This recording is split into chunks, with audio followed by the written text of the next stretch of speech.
I didn't really know the weight of the tractor, and that was the first time I ever pulled her. And today, let's talk about today.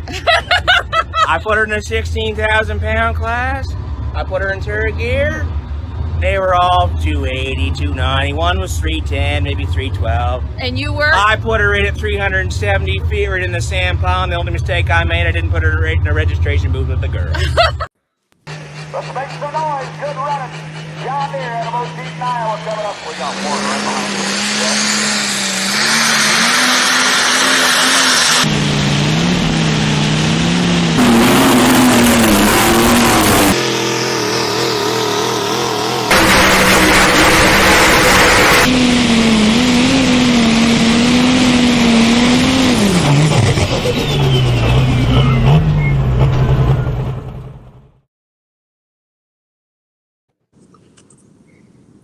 Hello, everybody, and welcome to Let's Grow Pulling every Monday night at 8 o'clock Central Standard Time. And welcome to our post-Diesels and Dark Corners Roundtable edition. Folks, we're joined by some of the who's who, some of the top stories from this past weekend in White Plains, Georgia. I am Mike Idle, on here as often as I can be. And our typical host, Jason Schultz, is behind the scenes. He's going to be running production this evening as he is en route to Madera, California, traveling across West Texas right now, bouncing around and hammering down in the motorhome.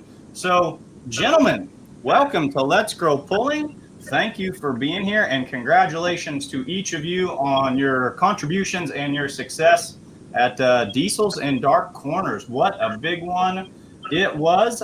We've got with us this evening, we've got Nick Headley, Jesse Warren, Ference Vey, Monty Craig Miles, Xander Lee, as well as Ryan Merritt. Ryan Merritt, of course, the kind of the brains behind, or the visionary behind Diesels and Dark Corners. And Ryan, I think you're still with us on audio, and I just want to say what an awesome event. We'll start with you.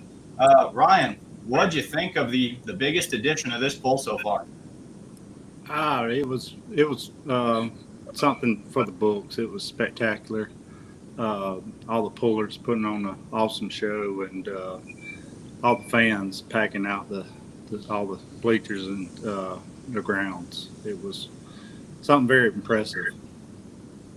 It was a well-ran event. Folks, if you've not been to Diesels and Dark Corners, first of all, you can go back and rewatch all 19 glorious hours of nonstop diesel pulling at fullpull.live for just $39.99 a month. You will get your entire yearly money worth just by going back and replaying these pulls.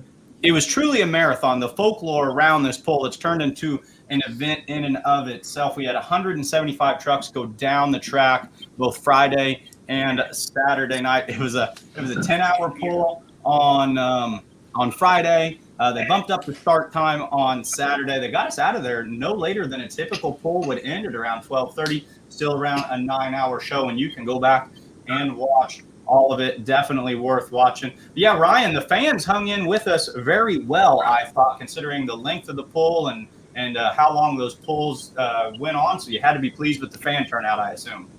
Yes. Very pleased. Absolutely. It was a lot of hours of pulling. It's one of those things, if you're a pulling fan, you need to go and see it just to say that you have done it. So the way this is going to work, gentlemen, I'm just going to go right down. I'm going to go down my list of guests here, and we're going to kind of hit one driver at a time, and I'm going to hit you each with one question at a time. But as we discussed backstage, you're all pullers.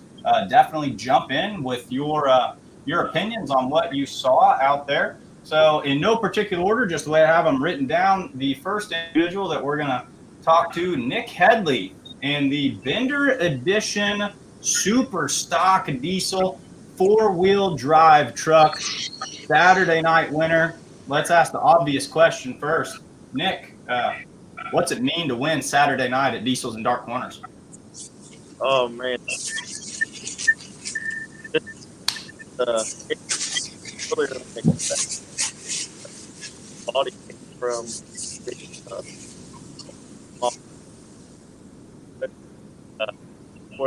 binder, where the name binder is from. I've been name on it, so I decided to bring Chaos 7, and we weren't expecting to get it dialed in. Car here it means a lot to one of the best I've had fully. Now, Nick, your audio is kind of jumping in and out on us, so we might want to double check some internet issues on that. We were able to hear you say it definitely meant a lot to you, but we're going to circle over to Jesse Warren really quickly, and we're going to double check some of the internet and audio, just make sure everything's connected good over there, and we'll circle back to you. I have some questions for you. Jesse Warren, driver of the Pro Stock diesel truck, call it shark bait. First question for you. You were my pick to win. You were my full pull picks on our pre-show. I selected you in the 3-6 class. You were on a whale of a pass. Let's talk about Friday night. You had a full head of steam built up, and then some gremlins snuck up into the truck. Tell us what happened Friday night, and tell us what adjustments and what you were able to wrench on and fix and get going for Saturday night for your big pass on Saturday. We actually run. It's not a pro stock truck. We actually run a big 5-inch Charger. We run full pull. So, but yeah, we're a little bit above the pro stocks. But then Friday night, we had a pretty good run. We had a little bit of fire under the hood. We had the turbo blanket, the way our truck's set up, and the way the front manifold designed that turbo blanket. Right, it's right on the manifold where it comes forward. There, it's really hard.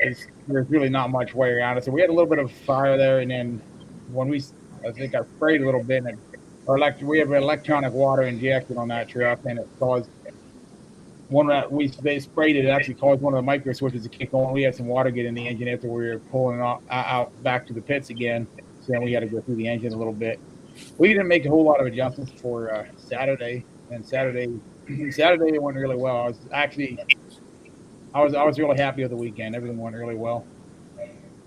So when we see the picture of that truck right there, we can see the WDI right on the side of it. And I want to give you a chance to kind of talk about what that is. I heard the announcer say, and I thought this was a great call on his part, that WDI has been working really hard to put themselves on the map, that you guys have been doing everything to get out there. And the announcer kind of called in live time. He felt that your past Saturday night was where you guys really kind of put your stake in the ground and said, you know, this WDI is the real deal. And that's something folks should be paying attention to. So kind of take this as a chance to tell the world about WDI.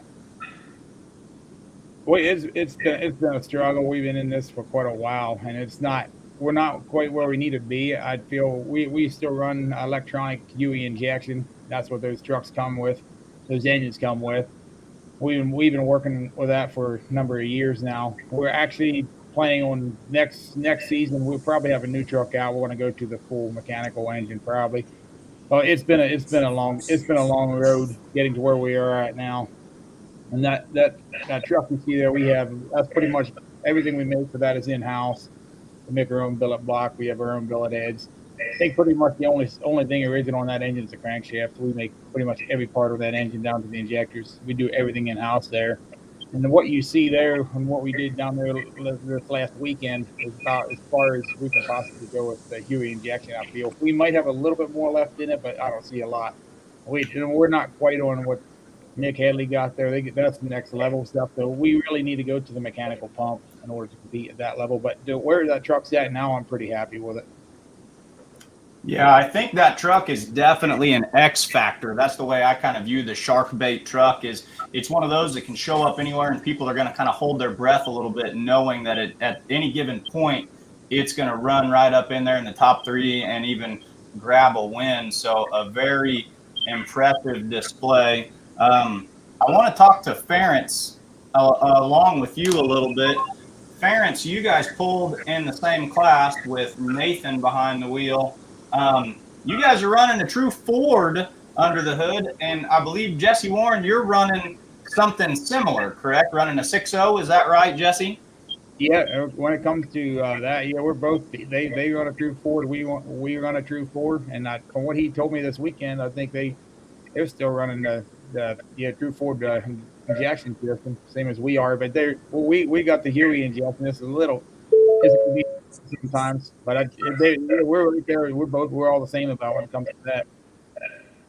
Ference, kind of pick up right where he left off. Tell us about your Ford power plant and just why it is you guys stick with that and how the truck represents that. Yeah, I mean, Jesse and us, we've known each other for a long time, and we're kind of the flagship for the true Ford equipment. We have a 6.7 that's a Hypermax motor, and we actually have this. We have two versions. We have a electronic, common rail motor, which they actually have it right now doing some more R&D. So we have the P-pump version of the motor in the truck right now. And it seems the common rail seems like it has a little bit more opportunity to make some more power, but it has a few more bugs that go along with that. Whereas the P pump that we use this weekend has a little bit more consistency. So we're wrapping up some R&D on the common rail, probably by first of the year sometime, and get it back in there for maybe next spring or something. We'll have to see.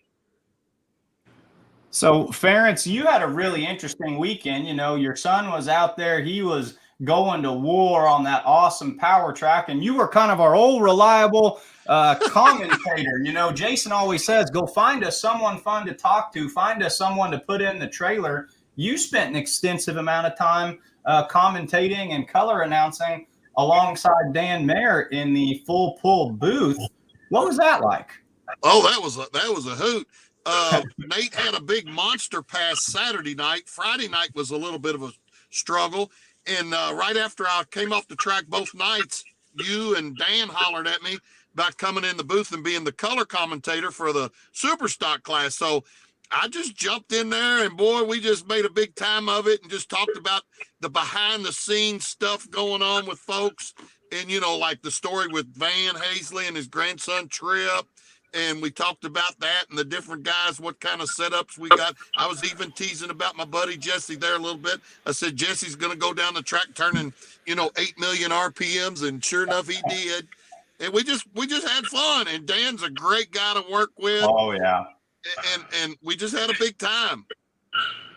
Absolutely. So kind of transitioning into that super stock diesel class that you were able to comment with Dan, you guys have jumped up into that class. I know this past year at the Pullers Championship and even at the National Farm Machinery Show, I think that you've dabbled in that class as well. What's it like bouncing back and forth between the two classes? Well, back before Hypermax asked us to field test this 6.7, we had the big block. We had the 7.3 in there. And it seemed like at that time it was a little easier to do it. We had the 3.6 on there.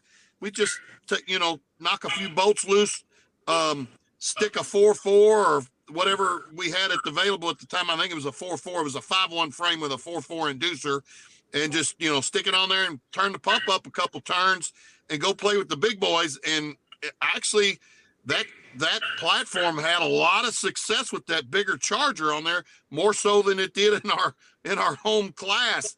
It's always an honor to get up there with those guys because we're buddies with all of them, just like we are with our class. Kent and Van and just all of them. They're all great guys too, and everybody gets along and very competitive, but friends and family out in the pits.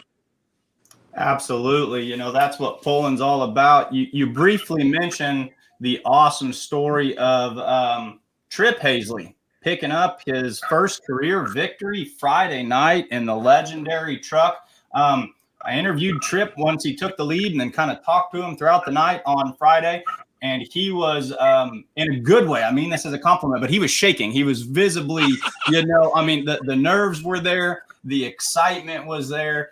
And he was over the moon to walk away with that win. But I will tell you, there was only one driver that I saw that was more pumped up and more fired up and more excited when he claimed his victory. And that's another young gun, point this direction, Xander Lee in the farm truck, picking up the win out of 61 competitors in the limited pro stock diesel trucks. Now, Xander, I've got to tip my cap to you, man. I pulled you over. We did a driver's side interview. This was like right before you got your win, and you held your composure. You were in the truck, and you were, just as calm and cool and professional. And the minute I walked away and we got off camera, I think you jumped out of that truck and did all but a backflip. What emotions were running through you? Tell us about that excitement. Boy, you were fired up. It was just a next level amount of excitement. That was actually the first win I've had this year, and it was at Diesel and Dark Corners. It was just so much emotion. It's kind of hard to explain how much emotion I felt. It was just a next level feeling. You were the absolute poise of professionalism. I think I asked you a question, and you started to say that was and you bit your tongue and you swallowed the word that you wanted to say because you knew we were on live TV. You're like, that was really good. And I was like, well done, man. Well done. 61 trucks. But you guys did something. It's the little things in pulling that make the difference. And I don't know if it was your dad or your crew chief, whoever typically runs with you. He stood down at the end of the track where I was working 20 vehicles before you hooked and was taking notes and was, just examining and studying that track all about the line. He was telling me this is all going to be about where we put that cone and decide to run. What did he tell you when you got up to the line? What adjustments or what did you see in that track that led to the victory? Well, everybody was running down the right side and was going further, but we saw people going down the left side and they were clocking in several more miles per hour. So we realized that was the side, but there was a little bit of a soft spot at the end. But after, I believe it was the full bore machine, the full bore truck that that went 31. No, it wasn't full bore. Who was it? I don't remember. Whatever truck went 31 feet, we knew that was the spot. And we lined our truck up right there and we just made a good pass. It was hauling the mail. You come and hook with the Outlaws a handful of times throughout the year. And when I work with Ron Stone, the primary announcer, the voice of the Outlaws, we always check our sheet. And he always looks for your truck because he always says the farm truck out of Texas, that's another one of those X factors. And when he shows up to pull with us throughout the summer with the Outlaws, he says, it's a big pull. You're going to have to be on your A game. Tell us about your whole season. Did you grab a good amount of success throughout the year? Well, we swapped over from a P pump to the common rail, so I had a little bit of a struggle, a little bit of a learning curve because it's quite a bit different driving a common rail over a P pump. But towards the end of the season, I started gaining a little more momentum in the truck, and I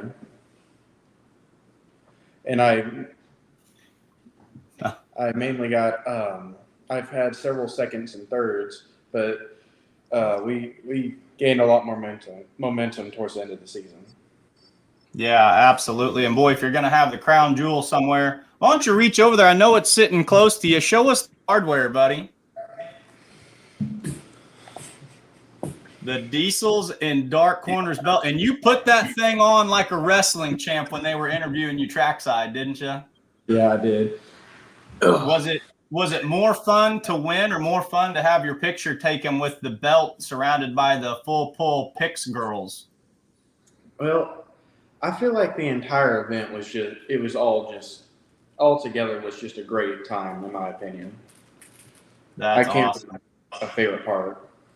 That's awesome. So yeah, bringing home the hardware. Of course, if you win Saturday night, Diesels and Dark Corners in their selected classes, you get the belt, one of the more unique crown jewel trophies that we have in all of pulling. So top-notch performance. Let's slide over and go to the big iron. Let's talk to Monty Craigmile and the Limitless. The semis out there, you guys have a different name for them. I would typically here in the Midwest call that or liken that to like a pro stock semi. Now you guys called these like what, hot street or pro street? What do they label this class out there? They've labeled it 4-1 for the most part. And of course, just depends on which corner of the earth you're at. You get right. Nothing different anymore in our class, unfortunately. but most of the time we're calling it a 4-1 class.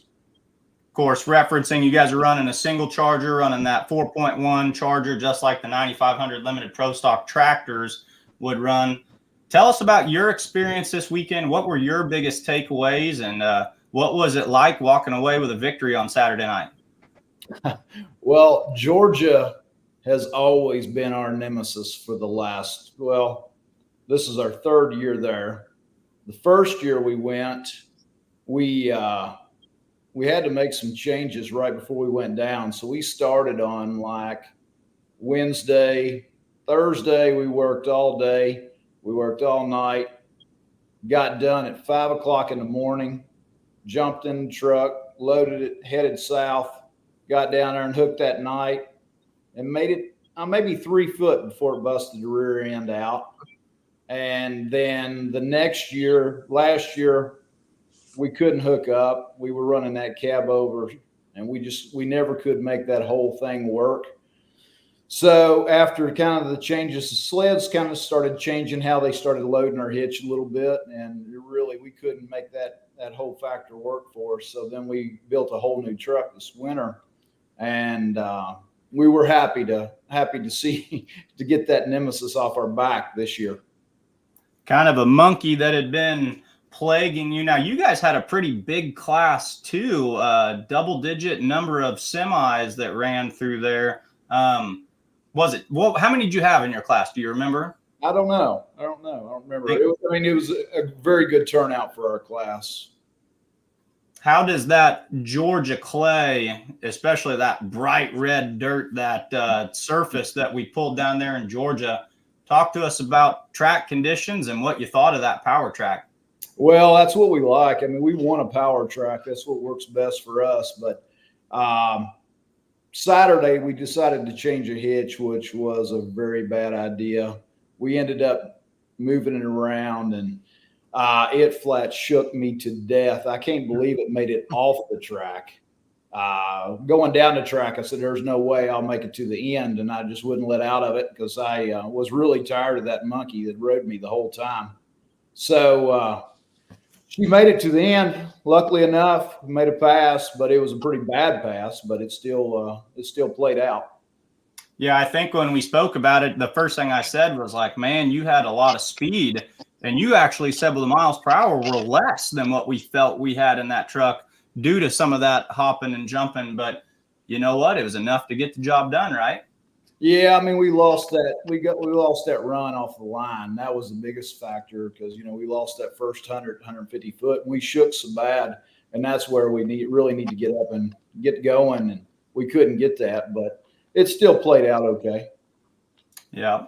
Let's check back in with Nick and see if we can get some audio here because Nick, I got to speak with him and his dad quite a bit before the pull on Saturday, and they're running a neat setup, and I learned a lot about super stock diesel.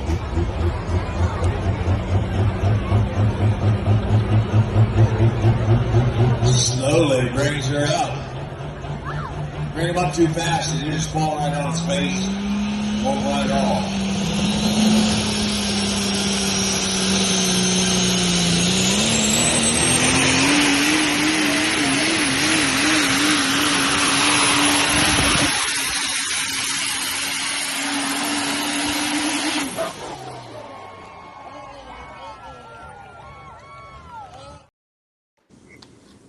Nick, what gives you more goosebumps, just watching the speed you had on that pass or hearing the crowd go ballistic like they did?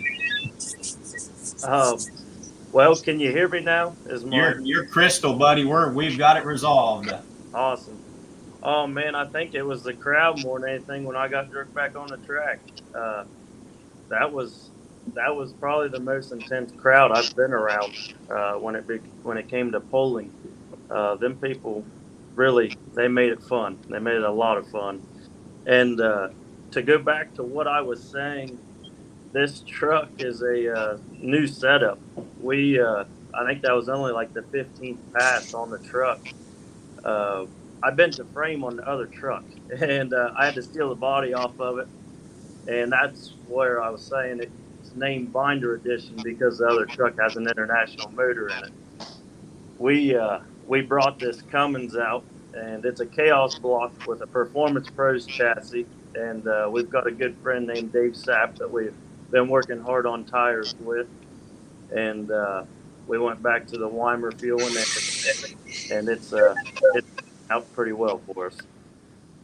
Now, we were talking before the pull about cast iron versus aluminum and about 2 chargers versus 3 chargers. And you were kind of talking about, or your dad was talking about, well, with 2 chargers, you don't have to worry about waste gates and as much pressure management. You can kind of just push them to the limit and get just as much right out of them. So you guys kind of choose that cast iron and that twin setup. Tell the world about just about that right there. Yeah, we were used to getting big boost out of our international motor with that twin Weimer setup that we were running. We were always hanging up over 200 pounds of boost with it, and when Chaos came out with this new hard block, we knew that was the ticket for our way back into the Cummins world. And with the aluminum, you can't run big boost numbers like that, and it stay together as long as these cast iron ones do. And like you said, the waste gate and all that extra stuff, I mean, it's not very difficult. It's just extra to me. We don't see the reason for putting massive chargers and a 3 charger setup on when you're only going to use half the boost that they're actually capable of producing.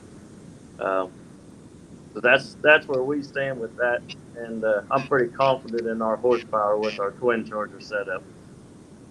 So the narrative of the super stock diesel class, and all you guys diesel truck pullers, you can kind of, say yay or nay or shake your heads or thumbs up on this. I thought the 17 trucks in the super stock diesel class that pulled at Diesels and Dark Corners on Friday and Saturday was as impressive of a super stock diesel truck class as I had maybe ever seen. I mean, that was, you guys just entirely as a class put on a whale of a show.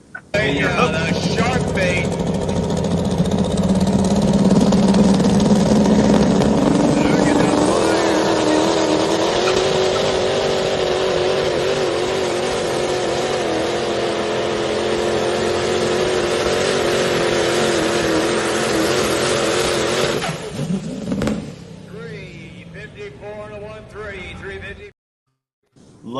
Love that run, and we'll circle back and talk about that. I've got a question for all of you guys on that run, kind of just put it in perfect perspective. But to finish up with Nick really quick. Nick, the only thing you had to do at your hook position was get around Tripp, who went 370 the night before and won, while Craig Dickey got around him.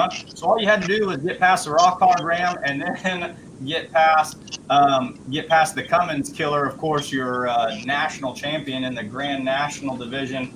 What's going through your mind when you know you've got those 2 trucks parked out there in the 1 and 2 spot, and those are the ones you've got in your scope? Well, I pretty well figured out that dirt and that sled was a lot different than anything we're usually on, and that we were capable of using all of our horsepower. I seen how early they got in the throttle and learned from the previous night, and I was pretty certain I had enough under the hood. I just didn't know if we had our chassis enough to catch them. And luckily, we were able to make that happen. Now, this question is for everybody, and I want just whoever feels that they can answer this question to jump on in and answer it. Looking at the shark bait run that we had right there, to me, it looked like there were 2 very key points in winning at Diesels and Dark Corners, and that was going to be how aggressively or how gingerly you drove out of the hole, and then how much speed you had to carry you through the back end. As we see, the shark bait truck kind of wasted no time getting onto it, but then skated with all that speed at the end. Was this track one where you were going to win it in the first 100 feet or in the final 330 feet? For all you drivers, tell me what you thought out there when you were driving. I personally thought it was the first foot. You had to let your horsepower get out. Jesse, would you agree with that? It looked like on your run, as we look at the replay, that you were not bashful whatsoever getting into the throttle. Was this one where you were going to have to find that hookup very early on in the whole shot? Yeah, I think it was. From what I've seen, that sled was a little bit heavy out of the hole, just a little bit, and that track was able to take power out of the hole pretty good. And I kind of stumbled onto that a little bit. I run a big single 5-inch charger, and if I go out easy, I'm going to fall into the charger. So I didn't have an option. And when I think the first night when I ran, some of the guys seen how well the track took it, and that's when they kind of figured out they better come out harder. The rest of you drivers, would you agree with that? It was all about the hole shots this weekend when we talked about the semis and the 3.0 trucks as well, and then we'll circle up here to Hank and give him a chance to chat with us a bit. But that you know, Mike, that Saturday night track, Kurt Hazley always famously says, being overly aggressive, you can always sometimes salvage a good hook, but being too passive, you never will. Well, that track was definitely for the aggressive type drivers, and the guys that weren't scared to come out there and just go on and bend the throttle over and put the power down to the track, they were gone for a ride. I told Nate in our class when he came out, and that was the best run he had of the weekend, and he laid down a heck of a run Saturday night. Came up a little short, but I said, when you come out of the hole, go about the length of the truck and just pour it all, give it all it's got. And by the time he hit the first flag, man, the tires were 1-to-1 with the ground. I mean, you know, he was gone. Yeah, it's not very often that you can get on a track that will take almost anything you put at it. Yeah. Xander, how far down the track were you before that right hand was completely forward? Probably. Well, at least how I drive, I give it full stick, about 10 foot off the line. I don't know if that's the correct way to do it, but that's just how I like to give it 100%. Grab that belt again and show us, because you just said you're not sure if that's the correct way to do it. There's your answer. There. Yeah, you just wear that thing over your shoulder for the rest of the show. Let's come up here and talk to Hank really quick. He's been waiting patiently. We'll make him the center of things here. Hank, just go ahead and introduce yourself and give us your takeaway and what you were able to do and see this weekend at Diesels and Dark Corners.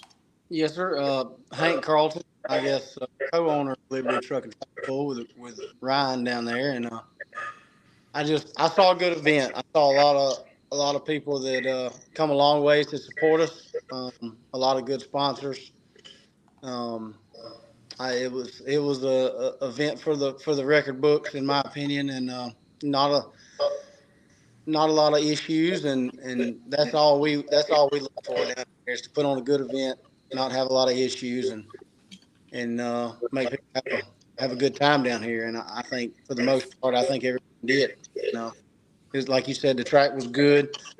I think that's, a lot of times these super stock guys come down and I think they wait too long to get in the throttle down here. It's a little bit of a different animal than what they're used to, and I think these guys are starting to figure that out. And I'm not going to say it's the best track out there, but I mean, it's a good one most of the time. More than one puller told me that this is their favorite track. Craig Dickey said point blank, he was quoted as saying, "This is the best track and my favorite place to pull." When you've got a Grand National champion quoting that, that's a representation of obviously a great track. And you wouldn't have, some of my friends back home were saying, why is this as big as it is? How do you get 61, 62 trucks in a single class? And that was kind of my short and quick answer. I said, pullers love to pull on good pulling surfaces. You don't get those numbers without building an awesome track. Ryan, tell us a little bit about that, and then tell us what you saw from the fans too. What was the vibe and the atmosphere like? It was rocking Saturday night, brother. Yeah, the fans don't. Georgia fans don't really get to see anything like this, so once a year, and they're very excited, and it showed on Friday and Saturday night. They were, you could hear it when somebody made an impressive pull. You could hear the fans roar over everything. So it was, they come out and had a great time. Your announcers do an absolutely incredible job as well. You have probably the man who's known as maybe the best hype announcer when it comes to enthusiasm. And then, of course, bringing the other announcer along who is just renowned in the professionalism. Boy, I thought the announcers from a fellow announcer standpoint kept the crowd engaged, kept the information flowing. Your typical announcer, what's his name? William Sumner. William, he's a firecracker, isn't he? Yeah, he is. He was my college roommate. He's one of a kind person. I should have gone to college with you two. Yeah, yeah. I'll tell you. Did he talk that much in college? Yeah, he was that crazy. I'll tell you a little story. It's pretty funny. One of the best stories I've got from him. I lived across the road from him. I didn't know him, but he drove like a '78 Toyota Tercel, and he called it the Turd. It was brown, and his roommate had a truck, and then another roommate had a truck parked on one side of their little parking area. And I come out for class, and I heard that little Toyota come across the road, and he dukes the hazard, a little jump, and hit the parking brake and slid in between his two roommates' trucks. And I was like, "Oh my gosh, what kind of a neighbor have I got?" So the end of that school year, we needed another roommate, and happened to see him out, and he was like, talked to him for a while, and he was like, "I need somewhere to live." I said, "Well, we got a place for you." And so that's how it started, and I started bringing him to pools, and he started getting a liking to my cousin, which is Ray's daughter from across the road, and he was one of the old owners of the pool, and he started coming around more and more and coming to the pools, and then he became one of our announcers years ago. So didn't he? We don't have to tell all this story, but didn't he, when he lived across the road from you, didn't he knock on your door and wake you up in the middle of the night one night wanting a shovel because he'd run off the road? He was the roommate at that time. One night after going to bars, 2:00 in the morning. You don't have to incriminate him. Just he knocked on my door, and he asked, did I have a pair of post hole diggers? And I woke up and I said, what do you need post hole diggers for? He said, come out here and look. And I went out there, and his pickup truck happened to hit a fire hydrant in front of our parking lot, and it was shooting up probably 100 foot in the air. He was going to turn off the water valve that night, but he didn't get it turned off in time. We had a $1,000 water bill that I think insurance took care of it. You said that so well. His truck happened to hit a fire. Those doggone trucks, you just can't ever get to do what they're supposed to be doing. Yeah, it was never boring living with him. Several of our viewers are commenting in with some of his great quotes he gives us, with the 8 monkeys under the hood of that thing, and of course his good call with the mercy at the end of the run. Great, just a great color commentator. He brings a lot to your show. So we talked about what it was like in the stands. Drivers, this for all the drivers on the show right now. 175 vehicles back there, 62 in Xander's class, 49 in the 2.6 class, 17 of the best super stock diesel class or diesel trucks you've seen out there. Drivers, what's the atmosphere like in the pits, just interacting on something of a scale like that? I thought they did a pretty good job personally. Everybody was pretty polite, and it was pretty easy getting up across the scales and getting up to the track. Is it a kind of a laid back, we're just here to have fun because it's after the point season, or is it a dialed in and focus, or is it a big party back there? You know, Jesse and Ference and Monty, what did you guys see just out there behind the scenes with all the drivers?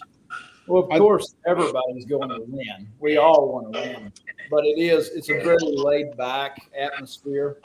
And, you know, not very many places you get to go to that people seem to be having as much fun as they're actually having there. And I think all of us think, you know, it's the end of the year, it's our last go around. And that's one of the things that really makes it more fun. We're done after this too. Nick or Jesse, what did you see while you were back in the pits? What were your takeaway? My takeaway is pretty much the grand finale of the season, and all the pullers are there to have a good time. They're pretty much everybody I met there is pretty much considered a friend. And it's the most laid back, best place you could go, pretty much. And there's all the pullers are extremely nice. There's zero hostility whatsoever. Everybody's there to make sure everybody's doing okay. You know, and that's a tip of the cap too to Hank and Ryan and all the production behind the scenes and the promoters for organizing this thing. I've been at pulls. I went to a pull this summer where we had 29 vehicles and it took us 3.5 hours to get through those. So when you can get through, everyone talks about, 9 hours is a long pull, but 175 trucks on a single track.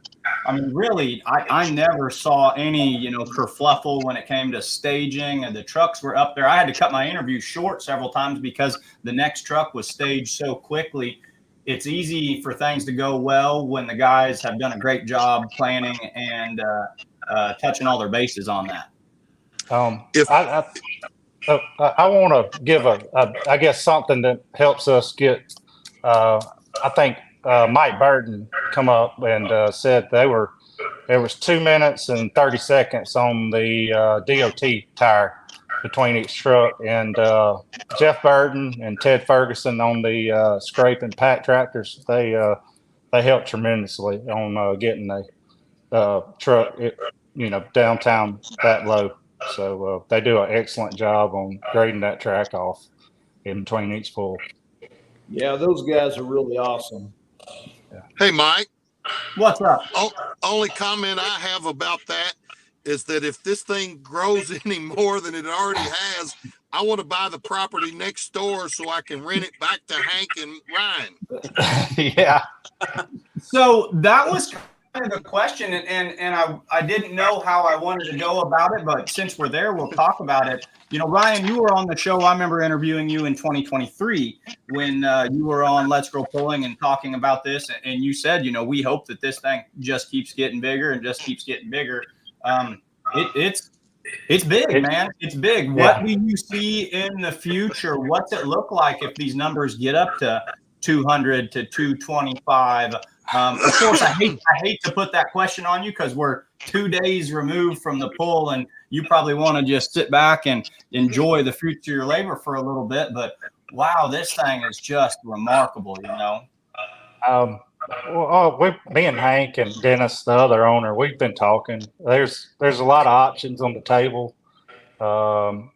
We rent the land from a family cousin of ours, so we got to talk to her and see what our options can be for the off season. So, well, we've got ideas. And 363 days to think about that, and the Monday night afterwards is a pretty good time to wear the belt like Xander's doing. I think everyone on here could wear a belt in their own regard for what happened this weekend. Ference, I had a question for you as well. We're talking about the atmosphere in the pits. Ference, I want to know, of all the 175 teams that were there, who was the second most entertaining personality in the pits? Because obviously the most entertaining had to have been you yourself. So who else was back there that just, where was the party at, late in both mornings? I tell you, just about, you say that, but you go up and talk to Craig and they're having a ball. You go up and talk to Van, they're having a ball. You go over and talk to Cody and Austin, all that gang, they're having a ball. I go see my buddy Ray Tucker with the tractor guys, they were having a good. Everybody, it's a 175 first place way tie. That's everybody wears a belt in their own regard for pulling down there. The number one question I've had since getting back home and telling folks about it is what, like all my buddies, even the friends that don't watch pulling, you know, when we just talk about the numbers and we talk about what an event this was, they want to know what brings the drivers there, you know. So for all of you guys who came down to this, what is it about it that keeps you coming back every year? Just talk about why you love this pull so much. We'll just go around here. We'll start at the bottom right this time and kind of work our way around. Monty, what keeps you coming to this pull year after year? Well, you know, one of the things is the competition. I mean, where do you get to go that you can competition like that? You know, not very many places in our class, especially, can we get all those guys to show up. And from Wisconsin to Minnesota to Pennsylvania, New York, and, you know, all across the board for us, which is hard to get. But the atmosphere, the last pull of the year, that always means a lot. We always want to finish off well. And, you know, it's just a great time, man. The weather is awesome, especially when you leave up here and it's cold and you go down there and it's 80. Yeah, it was. I had to bring my shorts back out. I just about winterized my wardrobe for the year, but I had to dig deep and find those. Xander, 61 limited pro stock diesel trucks. Do you guys all get on the phone with each other and say, "Hey, we've all got to go"? What is it that makes your class special? Such a monster turnout at this event. Well, I know my class is one of the bigger classes. I do know that, and everybody, I guess, just wants to show up and just see what they can do. Like you said, the point season's over, and everybody just wants to show up and show out, I guess. But for me personally, we going up there, I do get a little bit cooler weather compared to down here in Texas. But getting to see all the different diesels, because there's not a lot of diesels here in Texas with the pulling. So Monty says the weather's warmer. You're coming out of Texas and say it's a little bit cooler for you guys. That's an interesting assessment. I think with the 3.0 diesel trucks, it would have been easier to look at the map and list who wasn't there than it would be to list who was there. I mean, just your class has gotten so popular and so competitive. You don't see numbers like that. That's really something pretty awesome. Nick, let's jump over to you. What keeps you coming down to diesels and dark corners? What makes this thing so big and so attractive to a puller?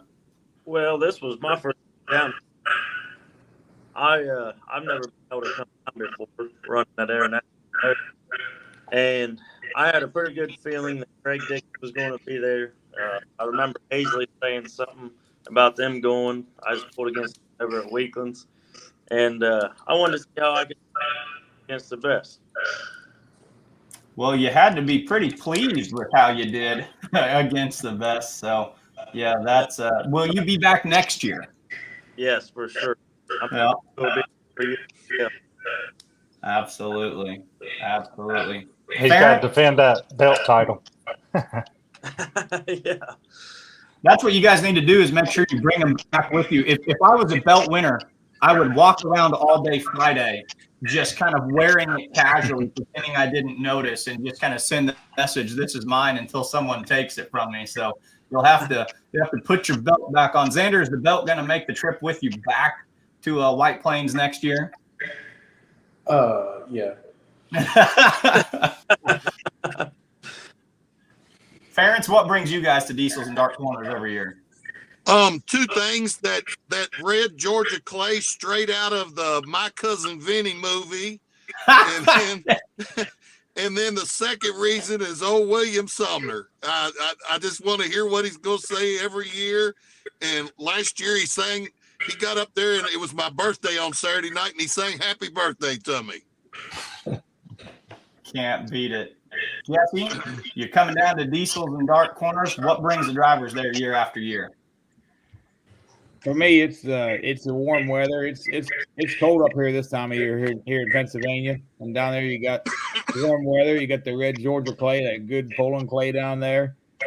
2 days we come down there and relax, have a good time. It's a good time with a lot of good friends and a great atmosphere, and you can't beat the track. And there's a lot of good competition. The super stock class is every year it's getting better down there, and you guys get a really good bunch of trucks down there. Yeah, definitely. Probably the best super stock truck class that I've seen in person. Just really, man, you guys were kind of the crown jewel when you came out there, and the amount of speed that you guys were screaming down the track with was awesome. Hey, Kinsey and Jason, if you're backstage and if you have access, we've got some breaking news. Can we get the breaking news sound effect to play for us?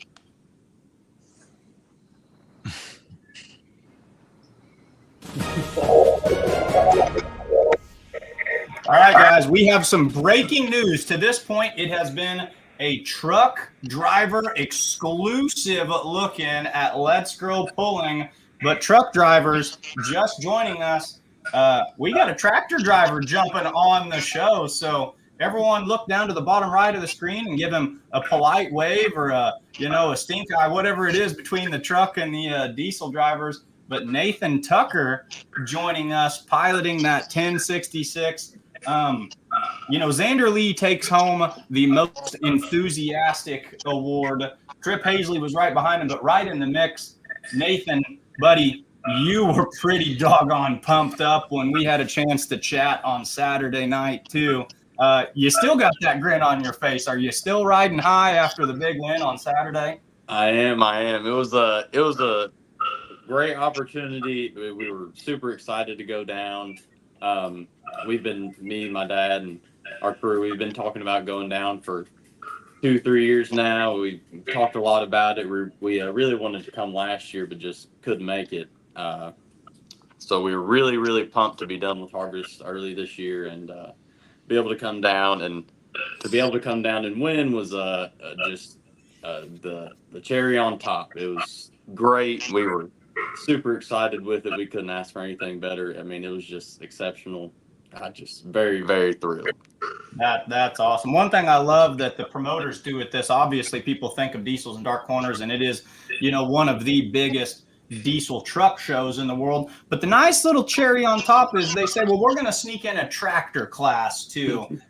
Do you tractor guys kind of take that as a chance of pride to have all diesel truck eyes on you for one little bit there in the weekend? I mean, it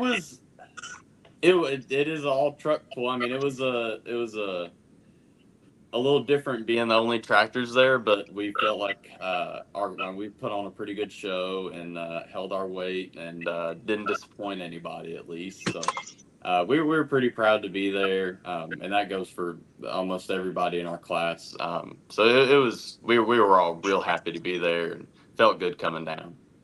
The track was trickier to you guys in the tractor class than maybe it was in the truck shows. You guys all got sucked really hard right, and it took some fancy hole shot. It took some fancy brake work. Did you have to make any adjustments on the fly as that thing kind of slid to the right and you had to keep it in bounds the whole way down? I used the brakes probably within the first 100 foot, but not much after that. Once it got settled in, it did come off real hard to the left. I had a real bad run earlier this year. So since then, I've been a lot less timid, or a lot more timid, and just easier on it. And right for the pool, Dad, he came up and he was like, "Man, it's the last pool of the year. Don't worry about it. Just give it all it's got. Don't, just drive it like you stole it." And it ended up good, and I just put the fear aside and finally got back into rhythm. But once it got settled in, I mean, it was just, give it all it had, and the tractor does the rest for you. But it was past 100 foot. It was a real smooth ride. It hooked up great. Got a real nice hook at the end. We couldn't be happier with how it did do. I mean, I was thrilled with it. I forgot that I wasn't watching a light super stock show because every tractor that came off the line, you guys were pointing them skyward. And I don't know if that just speaks to how biting that track was or the setups you all chose. Typically with the single charger diesel classes, we look for that, the front end's maybe 9 to 14 inches off the ground. You guys get these smooth Waller passes, but you guys were popping them up there early. Was that just because you had them set on kill, or, tell us about what was going on with all those tractors? It kind of depends on the track, and we've kind of changed how we launch throughout the past year or two. We used to ride the clutch out a lot more, but now the whole class really is kind of coming over to ride it out 10, 20 foot and just drop it. It's just you gotta, to be able to hook up early and get that extra speed you need and get everything you need. You have to just let off early and not ride the clutch out as much. You just really got to get all it has within the first 20 foot. That's kind of a big change. It depends on the tracks too. Some tracks are a lot dustier. That red dirt down there, it's real sticky, and when we're letting off at 20 foot, you can't do anything but bite. But up here in Kentucky, at least, with this as dry as it's been, there's a lot of tracks. We can dump the clutch but still not hook up till 70 foot. It depends on the track, but just at least down there in this pool specifically, it was a real good hook and just biting off the line. So I'm going to go around all of our movable weight up front. Yeah, and still pointing it skyward that much just shows how much it was biting. And everyone on here has said, the whole shot, getting into that stick, like Xander said, as early and aggressively as you could was what it took this weekend. I'm going to ask one question to everybody on here. It's going to be the same question. I think we have every single class that pulled at Diesels and Dark Corners represented the 2.6 trucks. Nathan, if you were to jump out of the driver's seat of your tractor and get behind the wheel of any of these other truck classes, which one would be the one you would find most appealing? Which one of these guys, whose truck would you get behind the wheel of, or which class would you pull in? Oh, man.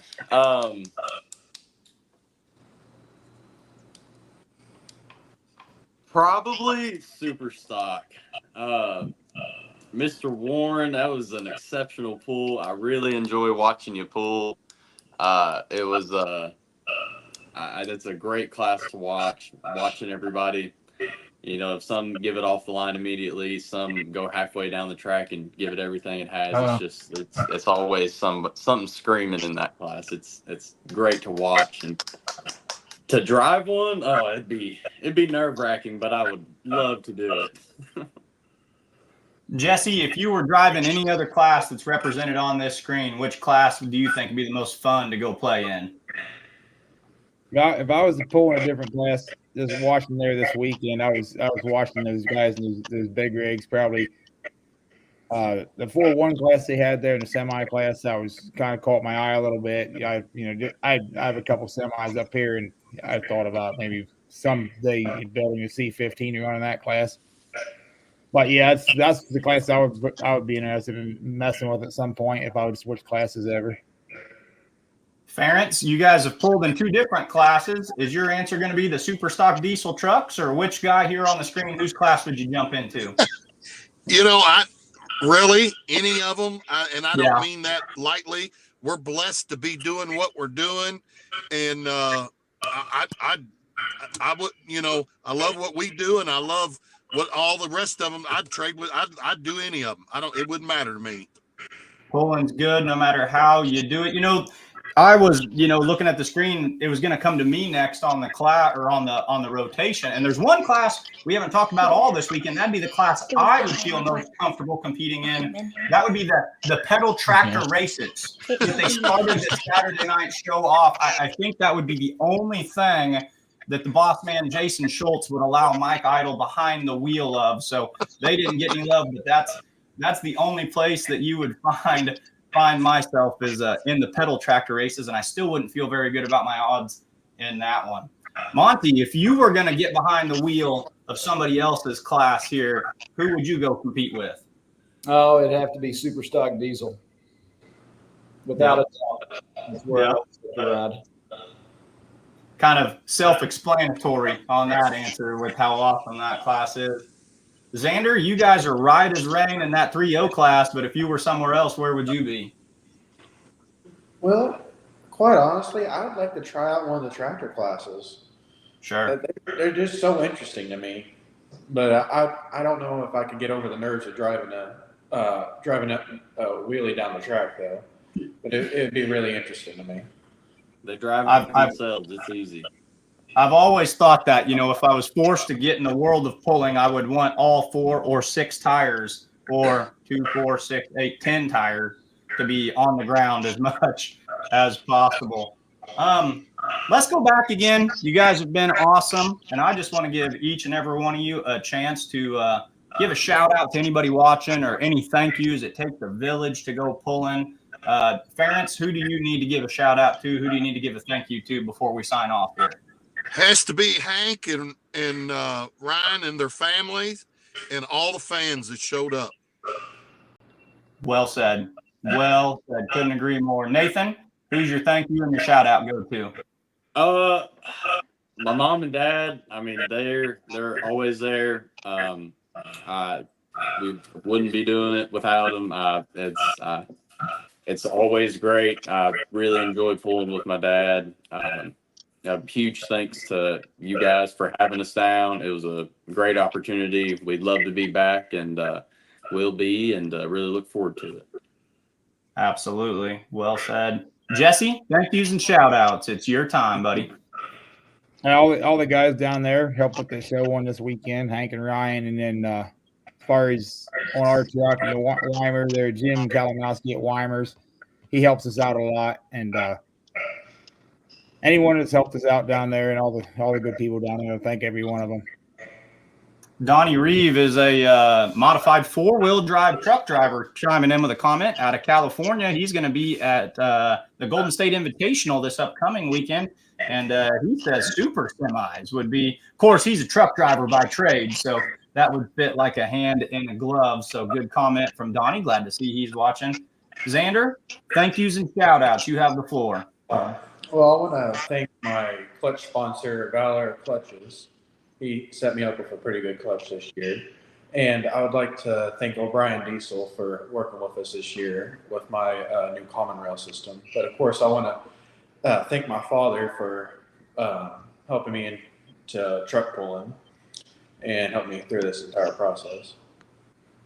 We saw a lot of O'Brien stickers on the side of trucks while we were there. So yeah, that's one where the proof is in the pudding, I believe, with that. So well said. Monty, thank yous and shout outs. Hank and Raymond for having us for sure. And, I really appreciate Ted Ferguson and what's his partner's name? Say it again. What's Ted Ferguson's partner's name that works with him? Jeff Burton. Yeah, Jeff. Those two guys, man, they really help things out a lot. And their night is a hard night. They've got a long night there. Yep. You look at them when the night's over, and they're tired. And I looked at one of them, and he was looking at the other one, and they were going like that. So I'm pretty sure they were wore out by the night's end. They have a hard night too. But those two guys really appreciate all they did. My crew, we built a whole new truck this year. Spent a lot of time, did a lot of work. I more or less just drive. So I really appreciate all they've done and all the fans coming out and supporting. Absolutely. Perfect. Well said. We saw Bubby Race checking in with a comment. Of course, he pulled both nights. His dad picked up the win Friday night, and he said, Xander, if you ever got on a tractor, you'd be selling that truck. Of course, he pulled in the 8,500-pound tractor class down there. So we appreciate him chiming in. And Bubby, thank you for the interview as well. He was one of them that stopped early on Friday, and we had a great chat. Let's go over here to Nick. Thank yous and shout outs, my man. Oh, I'd like to thank my dad puts in with me, and like they said, the track crew and the guys that put the show on. They did an awesome job. I'd like Weimer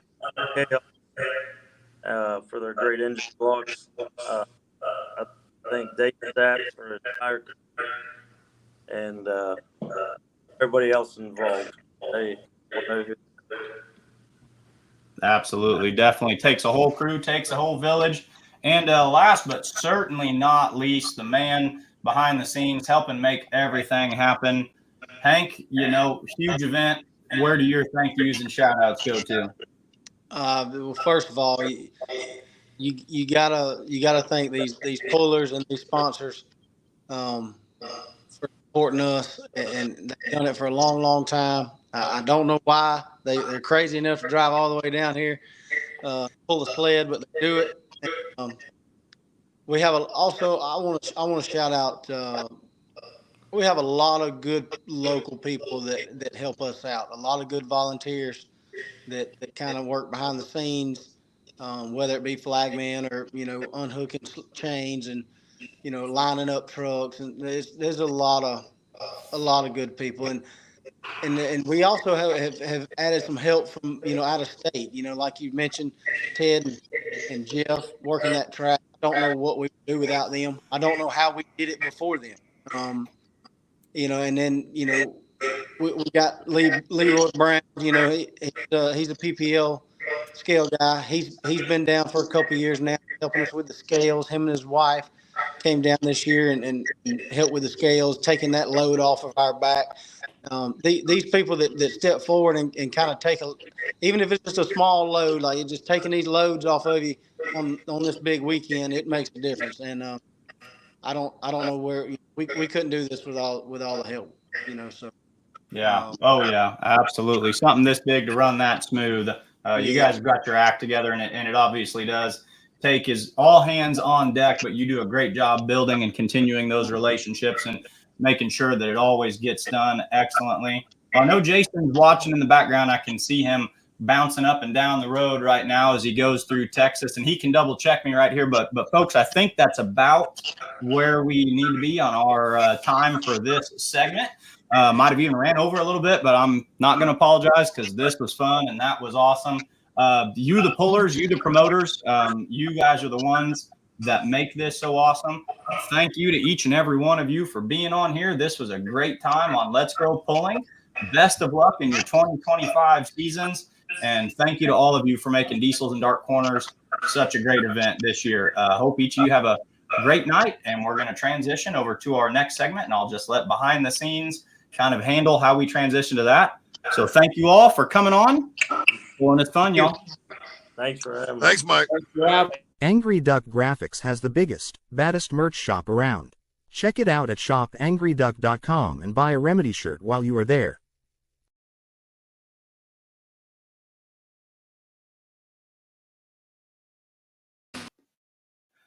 All right, folks. So that was an awesome round. The Outlaw Truck and Tractor Pulling Association is the largest of 3 sanctioned national pulling associations with 16 classes and more than 350 competing vehicles streamed on outlawpulling.tv.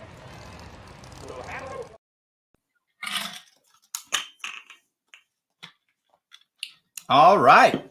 Transitioning over to a fun segment that we have diligently been working through and getting off the ground called How Did You Name Your Puller? Now, in this side of things, we're going to examine some uniquely named pulling vehicles and read the story behind them. First one, we've got a garden tractor coming on to the scene here. Calls it Button Buck.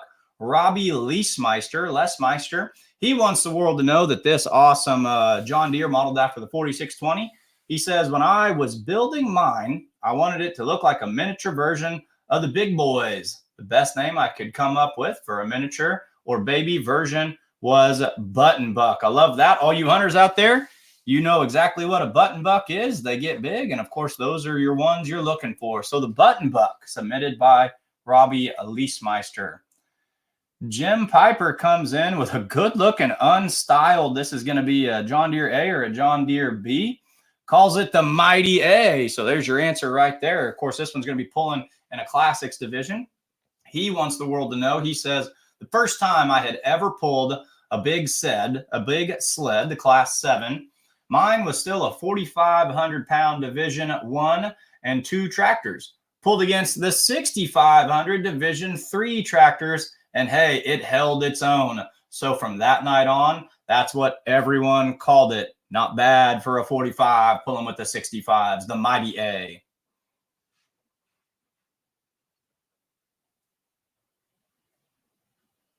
All right. Another John Deere, we're keeping it green this evening, called The Wife's New Kitchen. And of course, check out the graphics on the side of that too. I can guess without even having read this yet. I wonder if there was a fund that went somewhere that maybe it wasn't promised to. Janine Tellen says the wife wanted a new kitchen. Son and I wanted to pull a big block deer. We won for a little while. So contributing some of those kitchen funds. Brian Wilbur on an old school mini calls it precision guesswork. Pretty self-explanatory. That's pulling in a nutshell, folks. Argus Oil Whispering Giant. Oh, got one of our overseas pullers here, it looks like. The Whispering Giant. Turbines are whispering, and the trophies are giant. I love it. Everyone's heard the whistling sound of the turbine.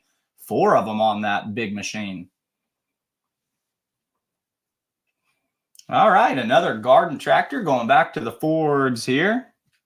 Tina McNeil said this one started as a joke and then it stuck, but it was a name, and then it stuck and it was a name a guy had not thought about. Get harassed all the time if I'm going to write it the way I named it. Calls this one Buck Naked. Hey, it's got the John Deere reference in there. Fire suits are better than birthday suits when it comes to pulling. I'll leave it at that.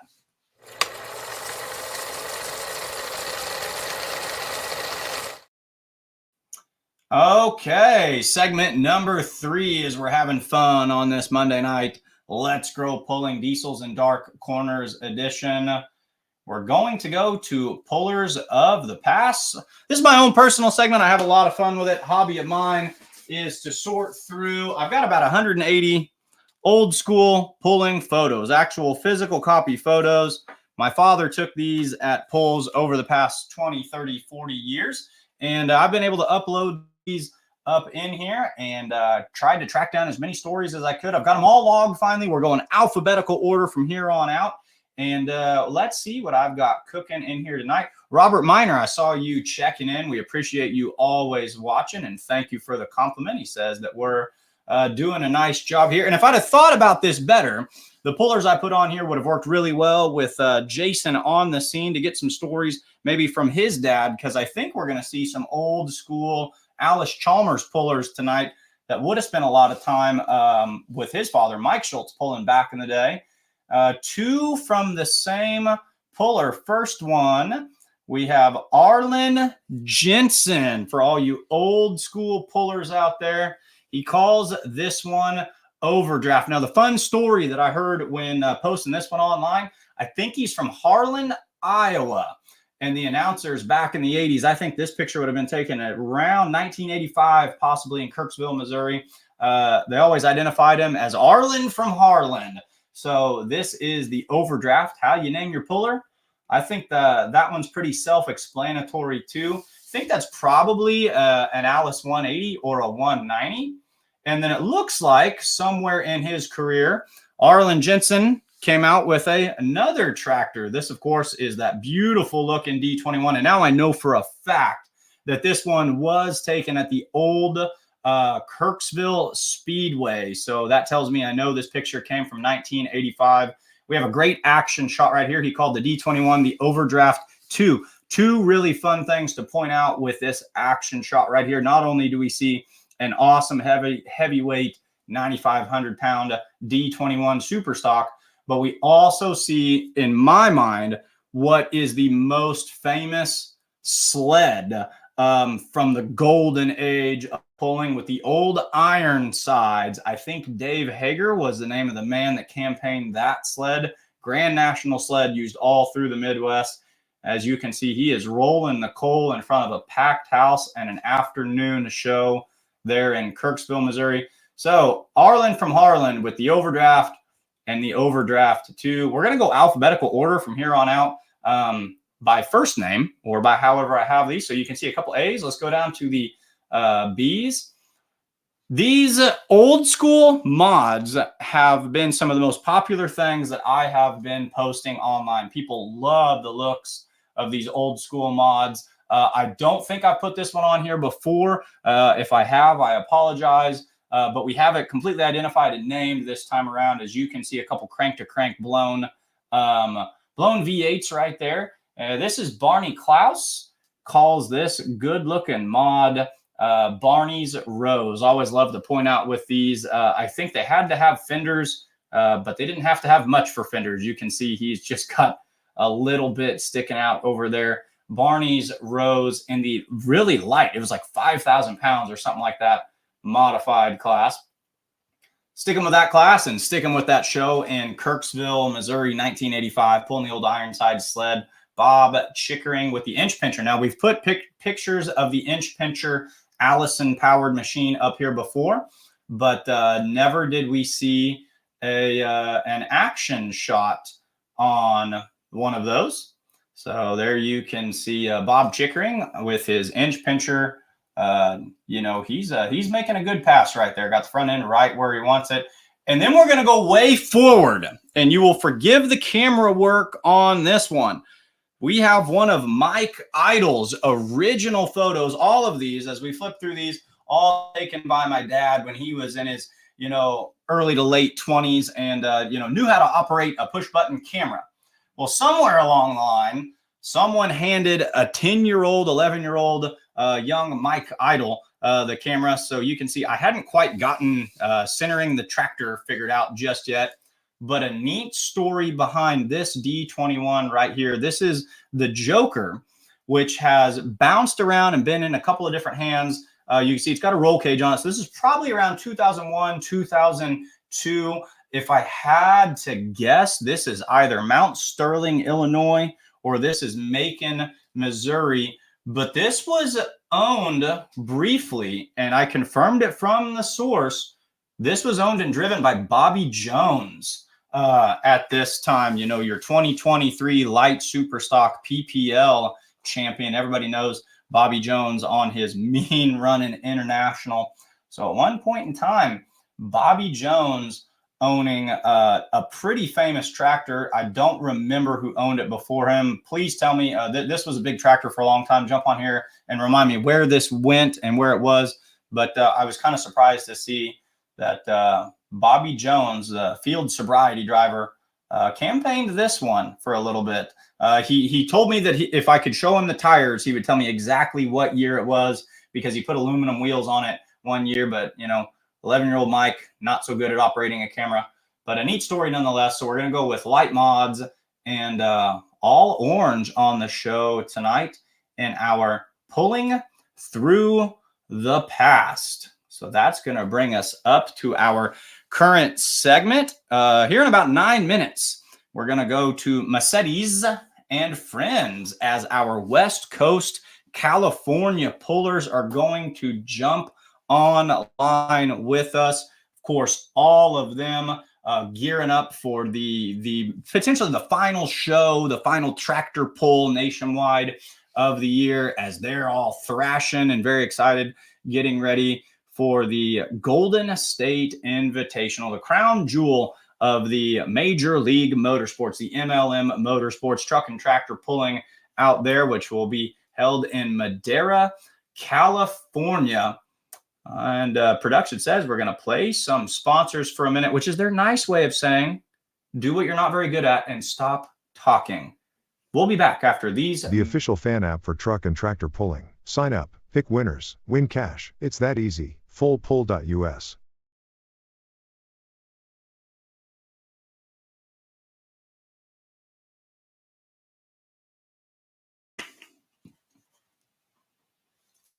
GMS Manufacturing and Machine. Helping you build a superior foundation with top quality parts and service. Give Brent a call today.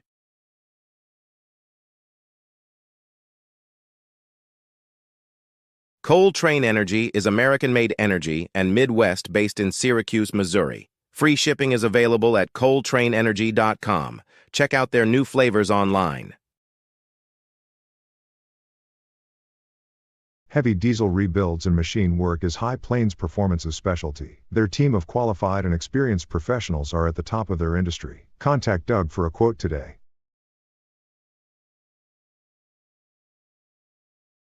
The world's #1 racing and performance marketplace.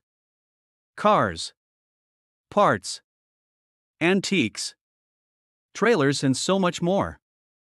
RacingJunk.com. Conventional combine concaves cause damage to small grains and contribute to significant crop loss over time. Luckily, Bauer Built Concaves has perfected the design for John Deere and Case IH equipment. Call them today. Contact Corsa today and ask about their pullers packages that give you all the information you need to know about your engine.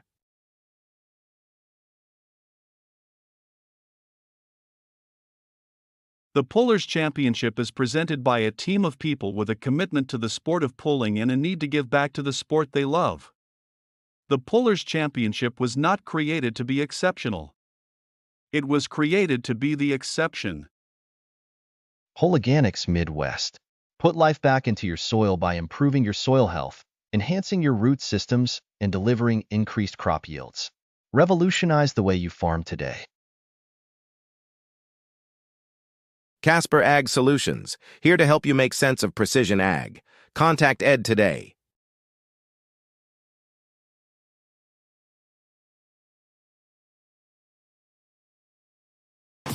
Shop for quality Kawasaki parts, accessories, and gear at KawasakiPartsWarehouse.com.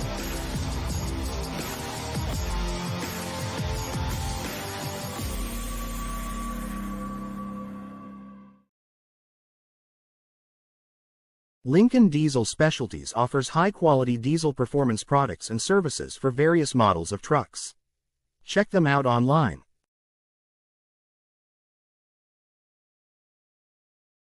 Get top-quality truck parts, as well as expert application information about tractor pulling and clutch assembly, from our professionals in Waynesburg, Kentucky. Call Kenny's today.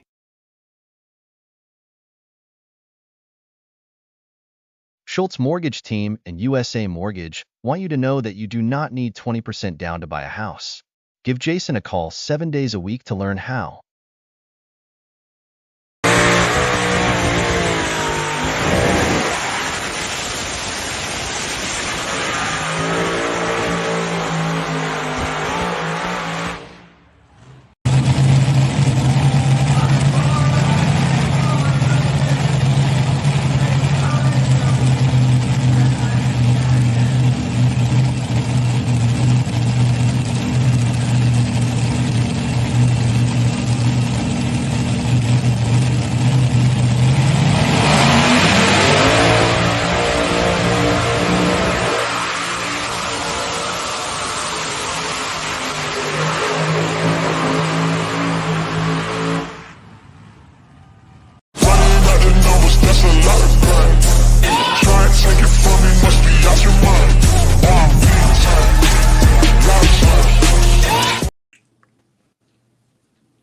How?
What's going on, guys? Mike, how are you? Excellent. Hello and welcome back to all of our viewers. We just took a little break there and ran some of our commercial sponsors and some hype videos getting ready for the Golden State Invitational 2024 as we transition to the portion of the show that's taken on a great life of its own called Mercedes and Friends. And before we even get going, before we get all official and, button up, I've got a question for Kevin. Kevin, I knew you were in the tractor pulling business. I was unaware, but I guess congratulations are in order. Did not know that you were getting into the horse racing business. When did you purchase this stallion that is being shipped to you at the moment? I think it's a thoroughbred of a very rare variety. Have you been on Facebook to see this breaking news? Yeah, I saw that. I think that's being sponsored, and it's traveling across the country right now as we speak. So several. There we go. The man. It's en route. Still in my motor home.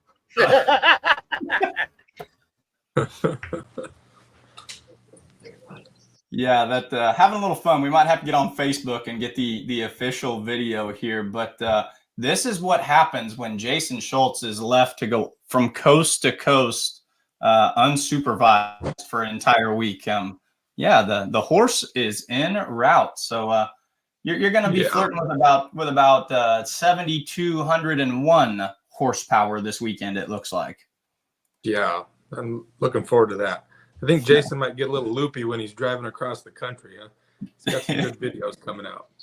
Yeah, there was really some intriguing content to come out there today. Guys, we're having a great time. For those of you at home who don't know what we're talking about, Beer Money Pulling Team on Facebook has some great videos.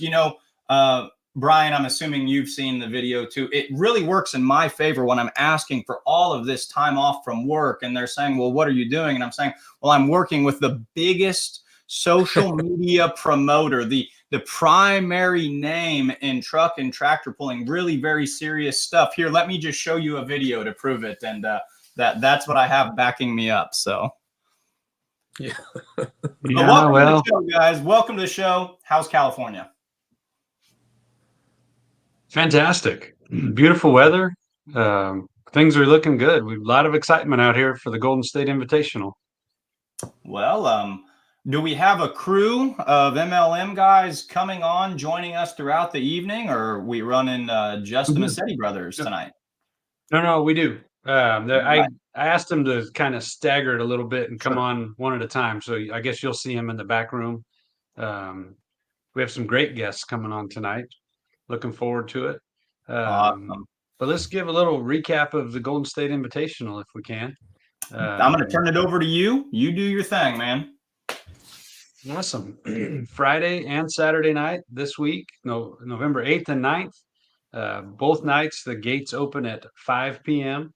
The national anthem will be sung by Kevin's daughter, Addison, at 6 o'clock. And then we will start with tight chains and green flags, or green flags and tight chains. There it is. There it is. I don't want to get in trouble for copyright infringement. But anyways, we're going to do that. We got about 80 competitors coming from, we're happy to say, as far east as New York State and as far north as Washington State, Idaho, Utah, Oregon, Nevada, of course, California will be represented. It's going to be exciting. We're thrilled with the competitor list that we have. The equipment that is here in California is fantastic, and we just get to add a little bit to it with these guys that are traveling to this event. So it's really cool. It's kind of what we wanted when we started this event, to make it a destination that people wanted to come to, and we're getting there. It's our third year, and it's really grown, and we're excited about that. Food trucks. I think we got 5 food trucks coming both nights, so there'll be plenty of food.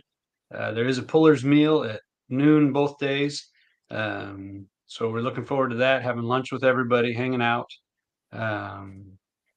We do for all the diesel competitors that run intercoolers, we do have an ice trailer coming, so we're providing ice for everybody, which just makes it nice. They don't have to go run around Friday morning or Saturday morning and get more ice. We'll have it right there on site.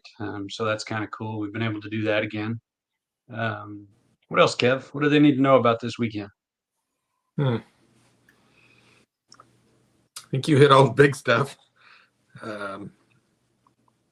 Yeah, we had the breaking news today on tractor pulling social media when the Owens team made the announcement that they're going to be coming out there. So that's what you guys want, I assume. Well, it's kind of a twofold. You know, you want to take this as an opportunity to showcase what MLM is capable of and show the world, you know, what California pulling is capable of.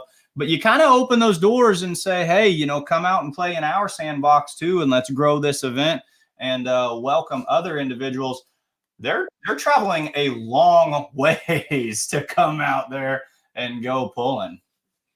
No doubt about that. And that when Dylan called a week ago or so and said that they were thinking about maybe coming out here, and I said, man, that'd be fantastic. So it worked. You know, I didn't when I was telling Christy about it after I talked to Dylan, and I said, you know, I don't know if it'll even happen, but we talked about it. But the coolest thing to me is that our event was even on their radar. They knew about it and they called and were interested in coming out. So that means the world to us for our event. But now Tom's on his way. He got a full day in. I don't know how far he is now, but he left early this morning. So we are looking forward to seeing him. So both Two of the hardest running and prettiest painted modifieds. I've always loved the looks of that Ramblin' Rose and the Thorn out there. So as we see your event poster put on the board right there, can you walk us through the classes that you're going to be showcasing this weekend? You betcha. We've got, I think we have 13 classes. Do you have the link to all the class orders, Michael, or?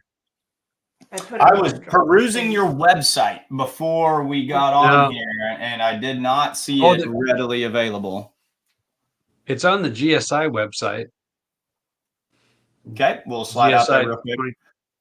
Tommy Owen says he's just west of St. Louis. Hey, Tom, if you're on I-70 and you need recommendations for a good place to stop to eat or something, you're only about an hour and a half away from where I call home. So, you know, I can give you the inside scoop on that. But yeah, let's slide out there to the GSI. Is it just GSI.com? GSI2024.com. GSI 2024 Truck and Tractor Pull Golden State Invitational. Join MLM Motorsports in welcoming ground pounding pulling action to the Madera Speedway, the best pulling from the West. So we'll slide down here. You guys have work stock diesel trucks, pro stock diesel trucks, limited pro stock diesel trucks. You know, I saw a couple of those. I saw a couple of those over the past few days with those limited pro stock and pro stock diesel trucks. So, yes, you did. That's going to be great. 6,000 pound super stock trucks. Go ahead, Brian. I would say if you click on competitors there, she's got the slides of each class. There you go. All right. So if we look at this, yeah, we've got let's hit the track. Let's hit the names of the classes first, and then we'll kind of break down what we're seeing here. Heavy modified tractors, super modified 2-wheel drive trucks, modified tractors, pro mod trucks, light mod tractors, limited pro diesel trucks, pro stock diesel trucks, super farm tractors, work stock diesel trucks, 12,000 pound hot farm tractors, country modified trucks, 6,000 pound super stock truck class, and 8,000 pound hot farm tractors. What do you guys want to break down first? We can look through some competitors here, and keep in mind, fans watching, all these competitors, you can go out to Full Pull Picks and kind of put your money where your mouth is, and tell us what you think's going to roll down. So, Brian, I'll turn it back over to you. There's your class list. Cool. And we also just brought in our first guest for the night. Maybe we can jump to that, and then once we get all of our guests on, we can kind of go through the classes and the class diagrams. That work? I love it. Cool. Well, then I would like to introduce our first friend tonight. The man really needs no introduction, but I'll try anyways. This is Donnie Reeve from Valley Springs, California, I believe is where he calls home. So, Donnie, welcome to the show, and thank you for being a friend. Thank you very much. Appreciate being a part of it. Donnie has been competing for a lot of years out here, and I think most people know Donnie on social media and know the four-wheel drive class is definitely their home in pulling, but we'd like to get to know you a little bit outside of pulling tonight, Donnie. So first of all, sure? I think most people know that you are married to your beautiful wife, Lori. How long has that been? Have you been married? You're going to get me in trouble here, buddy. Well, I got it. Round figures. 44 years. 44 Is that right, years. hon? 44 years. Very nice. Can you share with us how you guys met? Yeah, I met her getting a haircut. I happened by to see my mother. I hadn't seen her in a long time, and first thing she said to me is, "You look like a pig's butt. You need a haircut." And, thankfully, my younger brother was standing there and said, "Donnie, I got the perfect idea. Command Performance, Dublin, California. Beautiful women. You'll love it. Go get your haircut there." Well, in those days, that wasn't no barbershop. That was the $40-$50, spend all your money for a damn haircut. And but he was right. They long story short, he wound up married to Vicky, and I wound up married to Lori, sisters that both worked there. So yeah, it was a great haircut, and took me a couple tries too.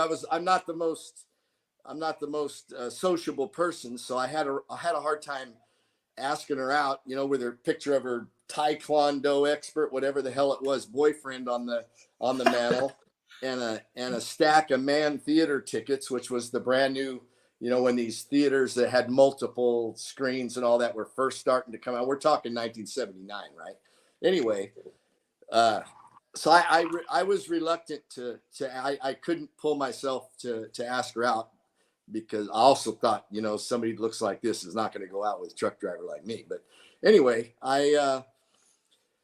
so I went home mad. My roommate said, "Well, hell, one thing, you got a lot of hair, go back." So I did. I went back a couple days later and got another haircut, and the same scenario went down. So I was driving away in my 1979 four-wheel drive Ford, awesome pickup, and I was madder than hell at myself for not doing what I needed to do. And so I pulled over and called her on a payphone and asked her if we could use a couple of those theater tickets she had laying on her counter, and she said yes. Can't imagine why.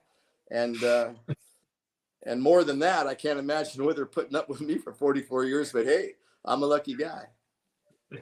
So how many $50 haircuts did you have to get before you closed the deal? That was the best part. I am so flush on haircuts between then and now. It's perfect. It was a very good investment. It's worked out well for you. Yes, it has. So and the woman loves pulling. I mean, what else can you ask for? Not much. You definitely scored there. Yeah, I did. So you, I believe you could be considered retired now from the company you built from the ground up. I'm working my ass off on pull trucks, but other than that, yeah, I tell everybody I'm retired. I was tired yesterday and I'm retired today, but I am tired, but it's tired doing things that I love to do now. My son my son and his family have taken over the business. His wife does what Lori used to do for 40 some years, and Spike took over the business from me. And so I sit here at the ranch unless he needs me. I work with my cattle and get our pull trucks ready for the next pull. So yeah, I'm retired and loving it. And so that was something else I was going to ask about. I know you're in the cattle business that kind of started as a little hobby, but now it's a full blown deal for you, isn't it?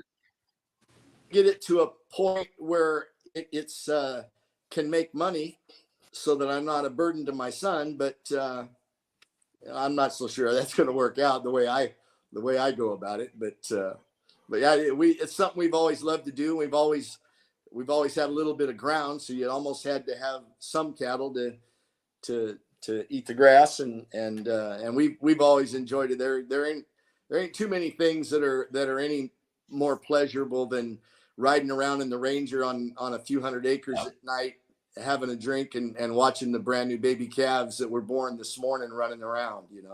It's a pretty neat deal. That is cool. And that's all right at home, right? Yeah, that's right here at the house. Very nice. Yeah. So with your pulling now, you've got 3 generations, you, your son Spike, and your grandson Garrett competing in the same class. And this year, all 3 of you have won at our events. Is that What's cool the or most what? Well, it's great. It's great for you and your team. The rest of us, it's not the best for, but anyways, we don't need to get into that part. But so in the same season, all 3 of you won't have won in the same class. Which one is the most exciting for you? You or watching one of the boys win? Watching Garrett. Until Garrett, I mean, if I'm not mistaken, Garrett won one of your events before he got his driver's license. I'm not wrong about that, am I? I think you're right. I think So- he got his driver's license the next week or something like that. And I have to say that was kind of a bittersweet situation, because my struggles with that blue truck, and we don't need to go into that. And here my grandson comes out and he's never pulled in his entire life. He went down and made a couple practice runs at Brian's shop track there, and kind of got the feel of it, and then went out and started winning. He's done incredible, and yeah, it's that to me. I remember the first time I watched Spike come down the track in rags, my original pull truck, and I thought that was just about the neatest thing that I'd ever seen, until Garrett drove that blue truck, and it's pretty cool. Watching both of them, actually, I could go to the pulls nowadays and not even pull and have just as much fun just watching these guys. But I'm not ready to do that yet. Either. It's definitely awesome having the whole family involved. It really is cool. I love it. Yeah. No. Hey, Brian, before we transition, I see you've got another guest on here. I'm actually going to sign off at this point. I've got some kind of behind on prep work after taking some time off from last week. So I'm going to prep for my teaching job tomorrow. So I'm just going to hand the reins over to Brian Massetti and friends. Jason is backstage. Just let him know whatever videos that you need or you want. And all of you guys from the MLM program, good luck at GSI this weekend. And I will be watching on Full Pull Live for every second of it. Very good. Thanks, Michael. We'll see you you later. Thank you all. Yep. Best of luck. Thanks, Michael. Yep. Wow. I think we got a bunch of rookies on here now. I don't know what the hell we're going to do, but we'll figure it out. You're in the hot seat, buddy. Hope you know what you're doing there. Yeah, I don't. But Kev, do you have anything for Donnie before we move on? No, just looking forward to seeing you again. Look forward to it all summer, every time we get together. Just a fun time, and it is fun to see Garrett coming in and really taking, I don't know, not taking control, that's the wrong thing, but really getting in there and knowing what he's doing with, before he ever had any experience. I know Donnie had a lot of saw videos of him backing through the gates at the house and all that stuff. And then when he showed up at the shop to do his first test pass, it was like he'd done it 100 times before. So you did a great job teaching him, and it's neat to see you guys all doing that together. Thank you. And nothing's going to be more fun than this weekend. It's going to be a fantastic time with all you folks, and I can't wait to get down there. I'm probably going to be the first guy there. Maybe. It will be good.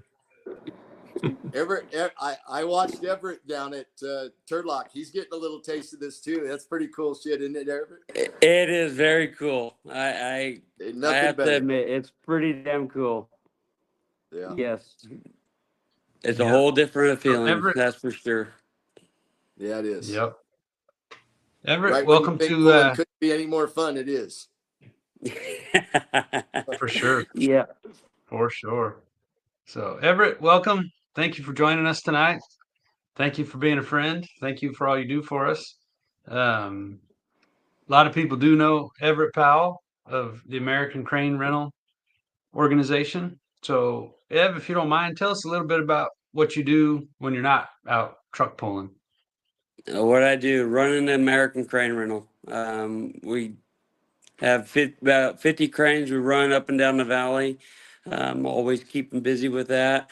I try to fly an airplane every once in a while, but that don't happen very often anymore. But yeah, basically running a shop and keeping the cranes moving every day. That's for sure. Big cranes, there's no little stuff here. This is Some the little big stuff. Yeah, we got some little stuff, but we No. try to keep all of them moving, all sizes, for sure. Definitely. Tell us a little bit about your family. I got a wife and 2 boys and a daughter.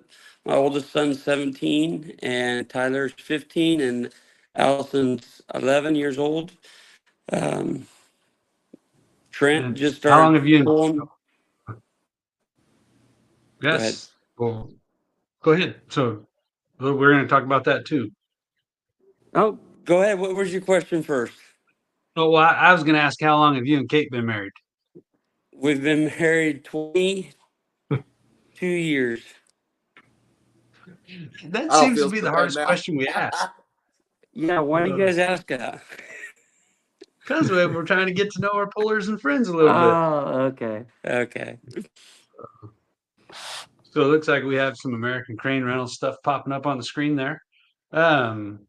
So we've talked about Trent. He's made 2 passes, I believe, in the American Contender. Is that correct? 3 passes. 3? Okay. Made 3, One and he's done very well. practice and two pulls. He did Turlock and then he did MJC. Oh, that's right. I forgot to practice in Turlock. Yeah. And Turlock, during the main show, he even got a little adversity and he handled it like a pro. That was pretty cool to see. Yes, he did. Especially when I didn't even go over that because I've never had that problem before. So I didn't even tell him anything about that. And he handled it good. He did. And both of your boys you wouldn't believe they're as young as they are, as much of a help as they are, and just good. Your whole family, just good people. Well, thank you very much. We try. Definitely. What's one thing you wish you knew before you got started in pulling? Because you guys have been in around, what, 7, 8 years, something like that? Yeah, about that. So what's something you wish you knew before you started? It's going to take up a lot of time.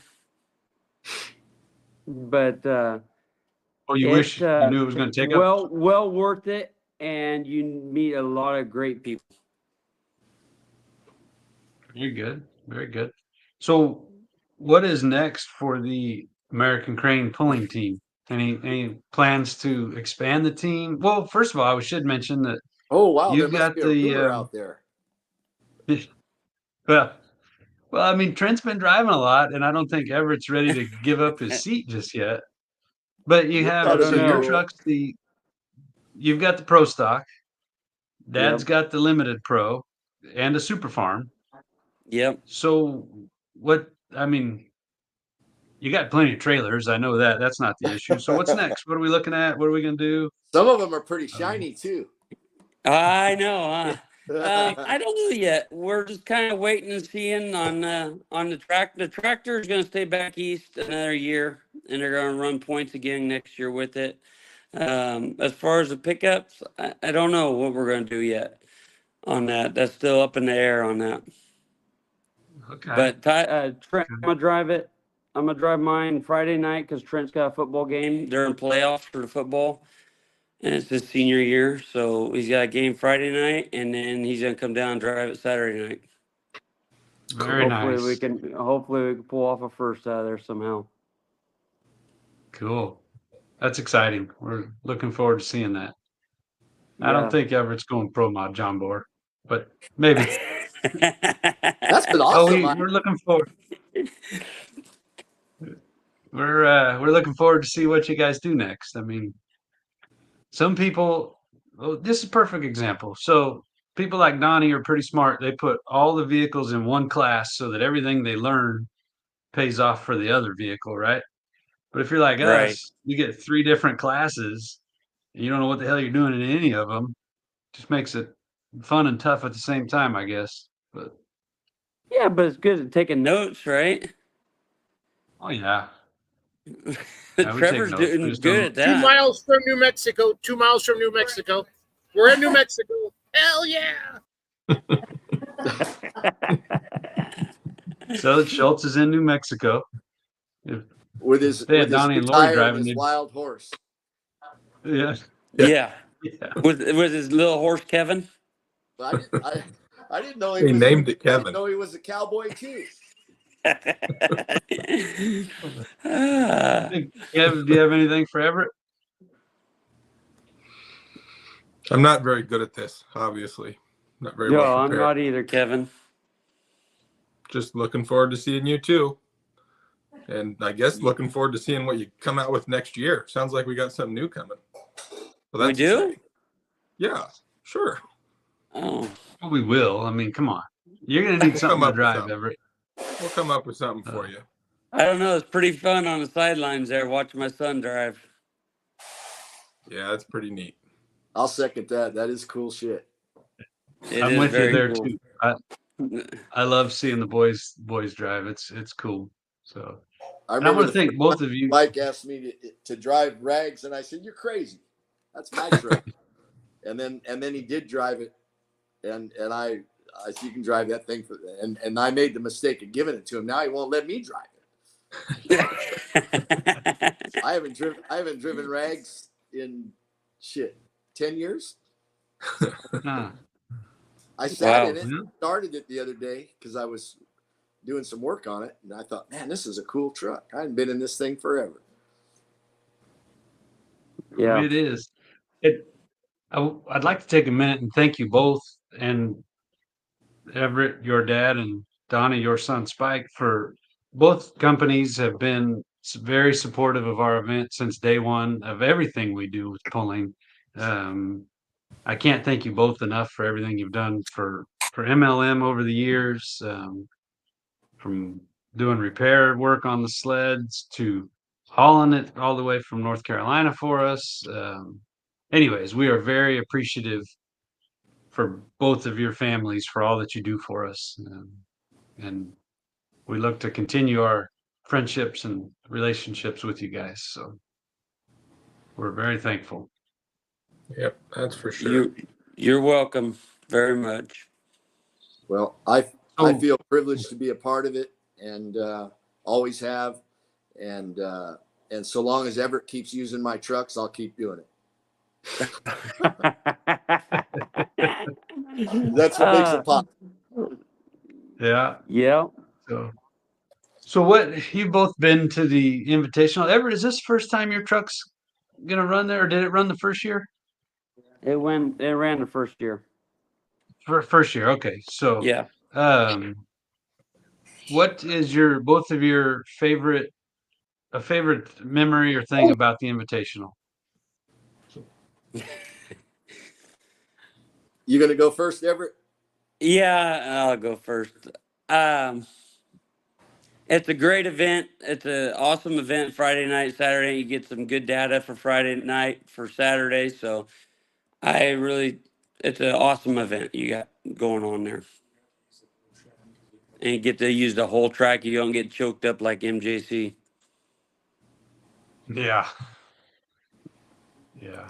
That's nice. I agree with that. It's a great track. It's probably, it has the capability to be one of the best tracks in California, and that's always we don't have that wonderful red clay they're always talking about in other parts of the country, and the effort that goes into putting the track together, and the ability of that particular track, it becomes one of the best tracks that we get the opportunity to pull on. But more than anything else, it's the people. I mean, for me, all of my best friends and my family are at this event, and as like most of Brian's events, and that's the most enjoyable part to me. I mean, yeah, the horsepower, the noise, the competition, but more than anything else, it's the people, and it makes for a wonderful environment. The facility, I don't see how we could improve on the facility. There's no dust. We're camped out in the grass and under the trees. I mean, it's awesome. And if you want to make it a better pull next year, Brian, you're going to have a tough way to go, because it's just a fun event, and it's fantastic people, and I can't tell you how much I'm looking forward to it. It's going to be awesome. Oh, I think so. We are excited. I've not been this excited for a pull in a long time, and I always look forward to this event. But there's something about this year. It's going to be good. So That's going to be good because you got both of your own sleds there.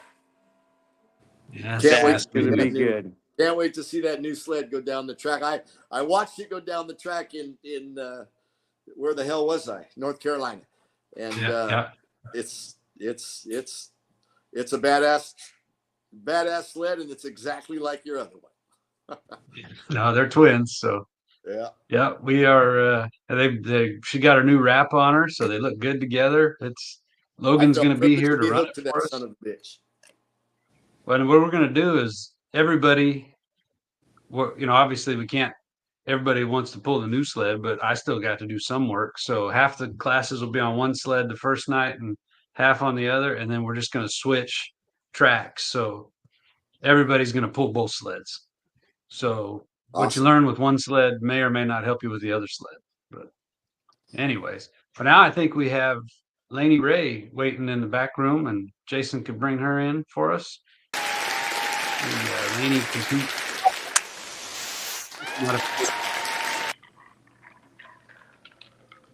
Hello. Hello. Thank you for joining us tonight. Of course. Looking forward to seeing you and your dad and your mom this weekend. Oh, we're so excited. The truck's been on a trailer since 2 weeks ago. Very good. That's what we like to hear. At the bit, so he's really excited. Good deal. How's your dad doing? He's doing better? Good. He's getting better. He's coming down Thursday morning. He's already talked with Spielman about that, and I have to work Thursday, so I'll be hopefully getting off early, but I'll be trucking all the way down from work straight down to Madera with the truck. So he's hoping not to have his vacuum pump on, but he's doing a lot better. He's also told me to say he's not coming on camera. He not happening. So it's just me. That's why I texted you and not him. I didn't figure he would. Yeah. So this is Mondays with Massetti's and friends. So we just try to get to know our friends a little bit better. So you mentioned you have to work on Thursday. What is it you do? I work for Holt of California, the cat rental store. I work at the Elk Grove location, so I deal with all of the rentals coming in and out of my yard. Oh, that's good to know. Mm-hmm. We may need to call on that sometime. I will give you a business card this weekend. I got plenty in my wallet. Ask John Bora. After MJC, we all went to Denny's and we were swapping business cards. We finally have business cards to hand out. Nice. The skid steers that were actually at MJC were out of our Salida store. So. Well, perfect. Thank you for letting us use them. Mm-hmm. So tell us a little bit about your family. Your mom and dad are always at the pools. You guys seem to enjoy being together. Oh yeah. The reason we have a pull truck is mom. So the first pull Dad and I went to, I think, was when Galt FFA did their first truck and tractor pull back in like 2012 with the BTPA. Sat in the stands the first year, and then after that, Dad decided to pull his own truck for the next 2 years at either Stockton or ours, or Mom finally put her foot down and said, no, if you're going to keep doing this, you might as well buy a truck. So if it breaks, it can stay on a trailer. And then it's kind of progressed since then, just a little bit. So it's mom. It's mom's fault, but it is a family thing. We enjoy this a lot. We've gotten a lot of my aunts and uncles and my cousins all involved in it. They think it's really cool. My mom grew up around like horsepower and stuff. Her sister actually drag races. My dad grew up around it as well. So kind of like speed and horsepower has always been around, and it's just real fun being able to do it with my dad. So mom loves to support, and we both kind of got to keep an eye on dad because he kind of needs a babysitter sometimes. Well, that happens. So now it's kind of been the theme tonight with everybody and the families being involved. So that's exciting. Any other hobbies you have besides pulling? Not really. This has probably taken up the most of it. Other than the fact that we have healer puppies that we have been taking care of. I have one of them right here. It's her bedtime, so she's a little tired. So if anyone needs a healer puppy, just ask my dad. We got a couple. One she won't be with us this weekend, but we do have a healer that'll be with us. He's about 10 weeks old now. He just had to have his leg amputated, so he's my dad's kid. So his name is Tucker, and he will be with us at the pools this weekend, just because he needs some care. She's asleep. It's past her bedtime, so she just keeps looking up because she hears voices. This is Cece. Okay, hi. Very nice. She's not nice. Well, puppies can be a handful. She's gonna be just like her mom. A lot. Donnie, do you need any more healers to go with I two was that you already have? Nice Donnie, try, Donnie needs a puppy. Donnie doesn't have enough cows for the cow dog he has already. I got a really cute chocolate healer that has your name on it, Donnie. It's a great name. I mean, don't get me wrong, but I don't need no dog. No. Right. Well, does anybody here on the panel have any questions for Lainey? Just to get to know each other better? Have you got your? I know you do. Haven't seen you in a couple of pulls. Have you got your new additions to your truck dialed in now? Hopefully we can stay in the right gear this time. Cool. Dad's had a lot of free time on his hands, so he's made sure that I shouldn't have any issues this time. Cool. Good luck this weekend. You're headed to a great event. Thanks, Don. Yes, you are. I'm excited. This is our first year pulling, so we got to go last year just to hang out, and my dad got to work. So the whole point of moving up to Country Mod was just to be invited to GSI. That was Dad's main goal. Really? That worked out awesome. I'm glad it worked out that way. So am I. Yeah. Cool. Well, right here over my shoulder, we have a couple of the trophies that y'all are going to be competing for. I happen to have Pro Modified and Pro Stock Diesel. I mean, I opened up the box and those were the first two I found. And lo and behold, we've got a Pro Modified and a Pro Stock Diesel guy coming on tonight. So look at that. I mean, wow. I think those would look good on both of your mantles. I don't know. That's right. You know, Garrett came up and worked his ass off all weekend helping Grandpa get all this shit ready to go. And I was explaining to him, you know, when I got a glimpse of that ring, and I said, you know, Garrett, we have like a 28% chance of winning that ring, and nobody else has that. I was going to say, you guys do have a good shot at it. Hey, Christy, well, the same can you truck's bring me got one to of the do rings? well both nights, right? Pardon me? I said the same truck's got to do well both nights, right? Yeah, well, that's true. But we have You three got a good, tries. yeah, you do have pretty good odds. Yeah, not pretty No. good odds, but we have better odds than, say, James. Ooh. I think we see it. Here's the ring we're talking about here. It's If a you can good looking see that ring. little beauty. They're in these That'd be fancy little That's some boxes this year. Super Bowl shit right there. Yeah, it is. We got a little bow on them and everything. They're pretty cool.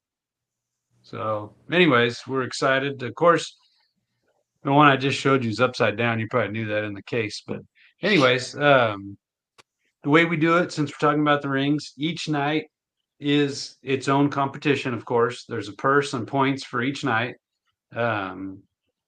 Our purse structure, our point structure is the same 50, 48, 46, 44, so on and so forth. So the combined points for the weekend come up to the ring winner. Now, being two events, if people flip flop, like let's just say James gets first place one night and second place the next night, and Garrett gets first place one night and second place the other night, that would be a tie. So then we take combined footage.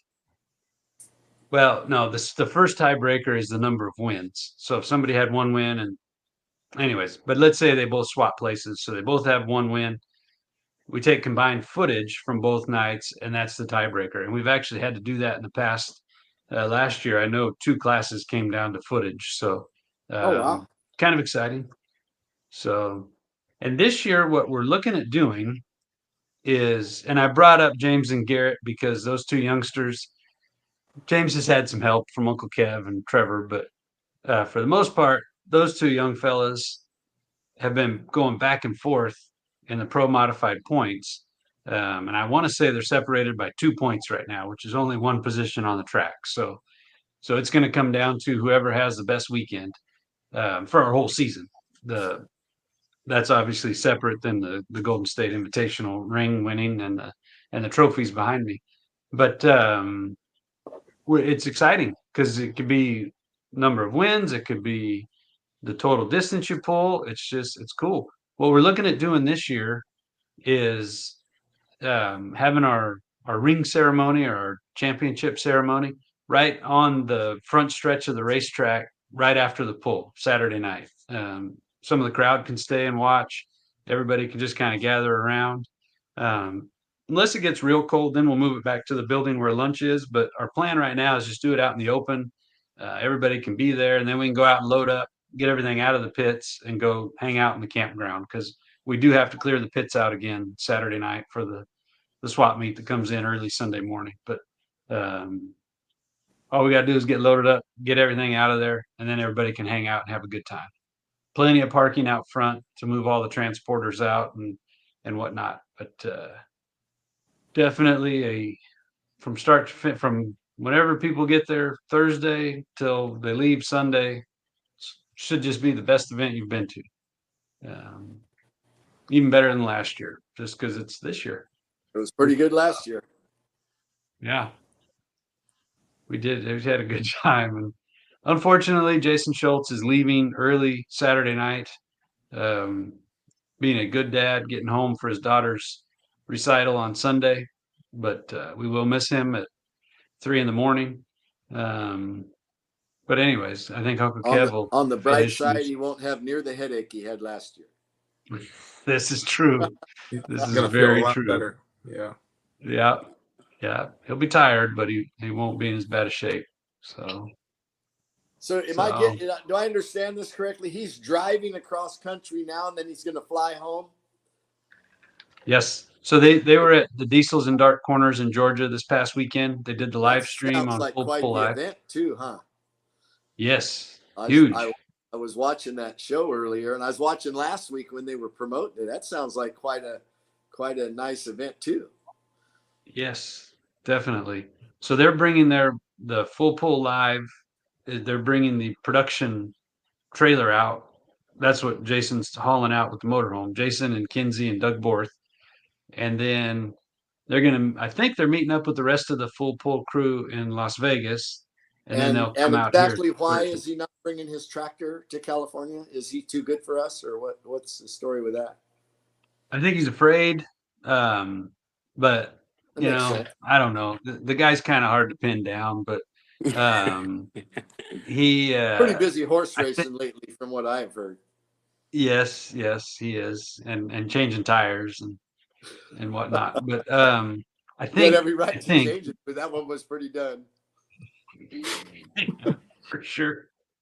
Actually, I think the truth of it is that Doug, not Doug Borth, but Doug that's been keeping Jason's tractor. His tractor is not put back together yet. They were wanting to bring them both out, and it didn't work out. So I think next year he'll have it running and get it out here. Scrappy's not running off because I've seen an awful lot of people have gotten their picture taken next to that beautiful tractor, and I haven't been asked to do that yet. But who am I? Yeah. Maybe we could get Jason's picture next to your truck. I mean, it's not near as good, but Jason's picture is not as good. The truck is. I was hoping to pull that off. Him and that whatever that horse. Yeah, I think the horse is going to make a lot of appearances. Yeah. So maybe we can go around the screen here, and you could think about one thing that we could do to improve this event. Just something either big or small. Something you think would make this whole weekend better for everybody. And I'm going to start with Lainey. Oh, why you got to put me first? No, I don't think there's really much that you could change. I mean, after watching last year, it was pretty good. It was pretty awesome how everybody was able to promote it. And it was pretty much everyone that was pulling that was promoting it. And I know I've personally been trying to promote it to get a lot of people out there. I've talked to all of my low bed drivers about it, trying to get them to come out because a lot of them actually live south but work north. So a lot of them are starting to come out and they're liking it. And I've been posting on the Pull page, my personal page. I'm pretty sure a lot of my family is going to get onto the Full Pull and watch. So, Lady, I love you. Lady, I love you. Share. Post. I mean, that's how we can get everyone to watch. Bring truck pulling to the people because we all love it. Why not show what we love? I know my favorite thing is when I tell people, they're like, oh, what's your hobby? I say, oh, truck pulling. And they're like, what's that? And then I show them. They're like, oh, that's awesome. So just get the word out. It's more of all of the pullers that just need to promote. You have been doing a great job, and we appreciate that. I love your little countdown thing you're putting up, and so that is great. So, hey, why aren't we sharing at the MLM Motorsports? Brian Massetti. What's that? Why aren't we sharing her stuff to MLM? We did today. I think we are. Are we? Well, I haven't. This motorhome's driving me crazy. So, I'm trying, man. I'm doing my best on social media. Okay. You're not driving, I'm also Schultz. Are you driving, Jason? Or are you in the? No, Doug's driving. Oh, Doug's driving. Doug drove the majority of the way. But that's probably a good better thing. that way. What's that, Donnie? That's probably a good thing. No, I drove for about an hour last night. He said he couldn't sleep with the thought of me driving, so we just pulled over and everybody slept. Kenzie drove for like 3 hours tonight so Doug could have a nap. But we are in New Mexico now. And this is Melanasio has Italian stallion, and Kevin Massetti has. Kevin, what should we name our little friend? Third engine? Third, I don't know. We'll come up with something good. I spent $17 on this at Love Travel Stuff. That's how much. No, that's an investment. You guys should have seen that guy's face that changed our tire today when I brought this out. And I said, "Don't look in the trailer, buddy. Don't look in the trailer." He started telling. I can't do this on the podcast, but it was fun. It was fun. We're having a good time. Lanny, but seriously, thank you for sharing on social, because that's what I've been saying that. That's what it's all about. I want those damn grandstands full, or Massetti's gonna fire me, and I won't be able to go to California anymore. So probably not, but if that's what it's going to take to get Jason to keep promoting, that's what we'll do. But Ev, what would you say we could do to improve this event? I think the pull itself is pretty awesome. I think did you say Ev or Kev? I said Ev, but you answered. That's good. Oh, I usually call you Kev and I call him Ev. So I know. I just thought of either that. one, you guys can, Everett, you you can go tag first. team it. Hey, Ev, you go. I think it's an awesome event the where it is and the way it is. I don't believe you need to change anything. I think it's a great event the way it is. I think Everett's spot on, and we just got to get the word out every year, and it's only going to grow. Like Diesels and Dark Corners, Brian. There's not a lot of polls in Georgia, like there's just not, and it took them a while to get this thing going. And we're in year 3 or year 4 of this. Brian, The Invitational year 3. Year 3. Okay, it takes sometimes 5 years to really blast something off. But with Lanny's help on social media, I think we can really take it to the next level this year. Hey, can you say that usually year 3 is successful? Because Christy's listening in the other room. Oh yeah. If year 3 goes like, maybe year 3 will start to break even, Christy. That's what I'm hoping. yeah, because if year 3 goes like year 2, there won't be a year 4. I can tell you that. Oh man, You said that about year 1 brings me too. good luck. Hope it brings me good Well, luck. I think the unicorn is what's going to help us turn the corner this year. Yep, for sure. All right, now, Kevin, what do you have? Kind of the same thing that they were saying, but I think the pull itself is great.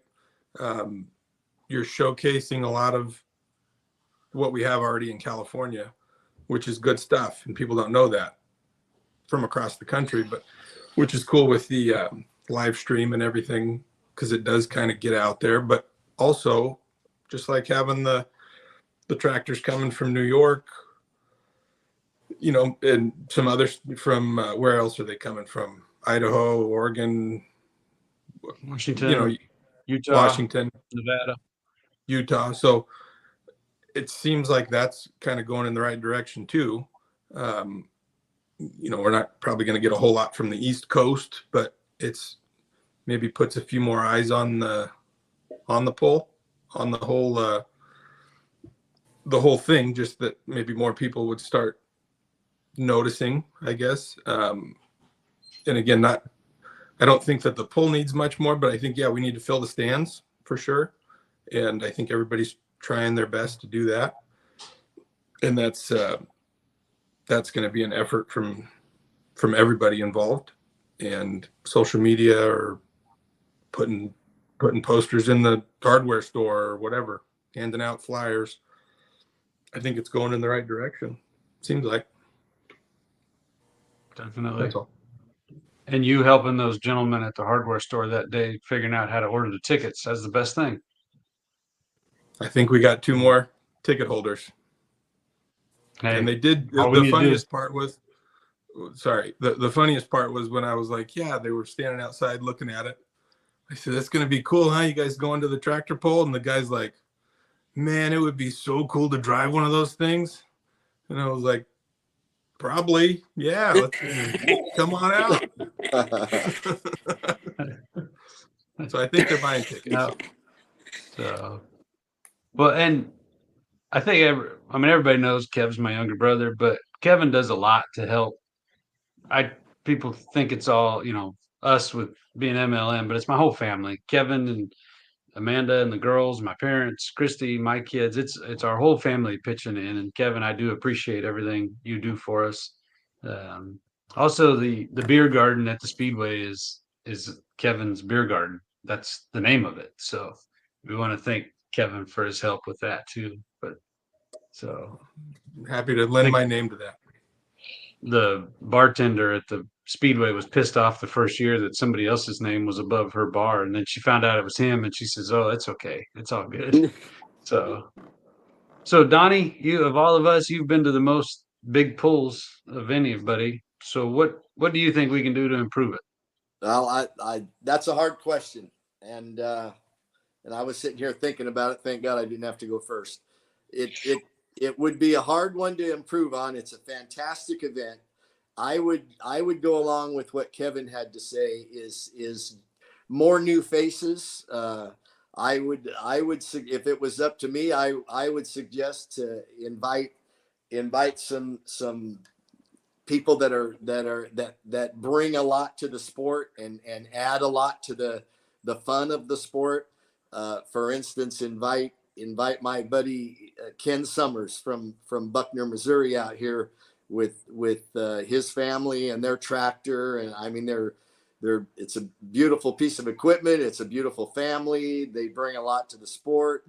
And I'm sure there's many people just like that all over the country. And that, we, as you well know, we aren't known for pulling like they are all over the Midwest, and so other than what you've thought of and what you've done already, that's the only thing that comes to mind for me, is to bring more new faces, more competition, more competitive equipment, that sort of thing. And just nothing makes more fun than more competition. That is true. And you hit the nail on the head. Like if the Summers, for example, if we were able to get them here, and then we show them what we have here, then they go back and say, hey, California's no joke. They got some real pullers out there. So that's right. It just helps elevate everything for all of our pullers, which, I mean, let's face it, we're on a podcast called Let's Grow Pulling, and that's what we're trying to do. So I think we're going to officially change the name to Monday Nights with Massetti's and Friends, but for now we'll let them keep the name Let's Grow Pulling. But anyways, I appreciate all of you there. But another thing Christy wanted me to mention was that all of our merch is online to be ordered. Everything is for sale, all of our merch. Thank you, Jason, for putting that up. If you order now, before Wednesday, your orders will be bagged up and ready for you to pick up either at the merch booth in the grandstands, or if you're pulling, then it'll be at the registration booth when you check in. Which registration will open at 10 o'clock on Friday and Saturday. We do need everybody to remember Saturday, we do have to go sign a new insurance waiver and get a different pit pass. The insurance company just wants to see everything. It's a whole nother event, so we need a whole nother waiver signed. Seems silly, but it is what it is. And our merch is very cool this year. I think we've got diesel pickup represented. We have a beautiful blue triple throwdown pull truck on there, and then we put Jason's favorite tractor, the old Italian Stallion, on there. We do have hats, hoodies, t-shirts. So get it while it lasts. We probably going to sell out of hoodies because it's going to get chilly. So if we get your orders in, and the girls will get everything packed up and ready for you. That works pretty good too, because Lori ordered a dozen shirts or whatever today while we were eating breakfast. Well, we appreciate that. We did not order like the 3-4X. We do have some, but we didn't order very many because those do get expensive. So, and when they're gone, they're gone. We can bring that up while I'm talking. I don't know what's going on with that. That was bad timing. Christy just walked in and told me to say that. And so, anyways, but we do have we got the merch coming in. We got everything ready. I think I'm just excited. This is going to be great. Christy's been working her little tail off, getting all this done for us, the website stuff. So can't thank her enough for everything. It's all coming together. Start moving equipment in tomorrow, and then Thursday we can start filling up the pits. Pits will open at 1 o'clock on Thursday for those that are coming in early. If you get there beforehand, we can just park the haulers out front or in the parking lot. They just the agreement between the Speedway and the swap meet people is they have until 1 o'clock to get it all cleaned up and dressed up and ready. So can we go in the RV park before that? Yes. Cool. You can get in the RV park whenever you want. And that big parking lot where you've parked your transporter before there along the pit road, you can just park there until we can get in. Cool. So we are looking forward to this. It's going to be great. Anybody have anything they want to add? I do apologize. We don't have our Facebook game tonight. James is very busy at school, and plus he's ditching a couple days to come home. Oh, no. He's in this big. We have it. He sent us a spreadsheet.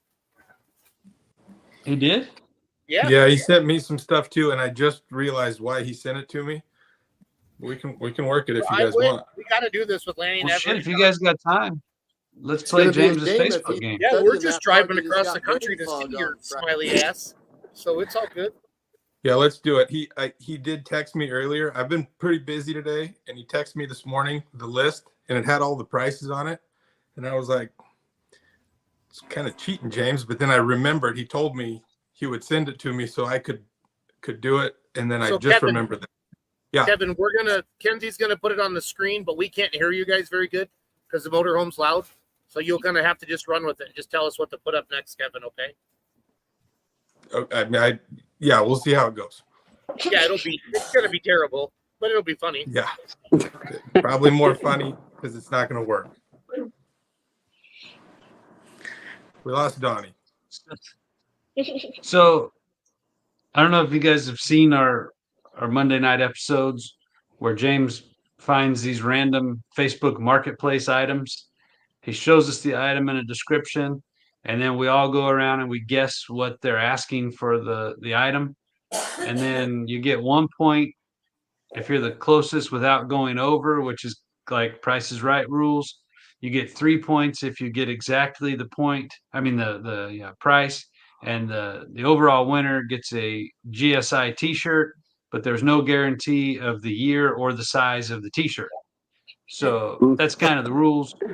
I feel like we have 3 very honest guests tonight, so nobody will be sitting next to them with a phone or an iPad or another computer looking for these said items. Oh shit, Donnie's got Marketplace up already. So I don't know what Marketplace is, so you guys are safe. I was worried when we were supposed to have Spike on here because I know he's a big fan of the Marketplace. So he might be an investor. He could be. It's a good way to look at it. So if we can get our first slide up there, so Kev, you have it with you? Well, yeah. I mean, let's say, I don't know how this is going to work, but yes, I have kind of like a. Give me a minute, guys. We're having New Mexico internet sucks ass, so give us just a second. Sorry for saying, Lanny. Sorry for talking like that. So do Lanny, their politics. I'm worse. What's that, Donnie? So do their politics, but we won't go there. Yeah, vote tomorrow, everybody. Yep. So, do you want me to give a little teaser of the first one? Like I can do a description. No, Kevin, wait. Just give us 1 minute. Okay. Kev, do you have something to write down everybody's guesses? Give me a sec.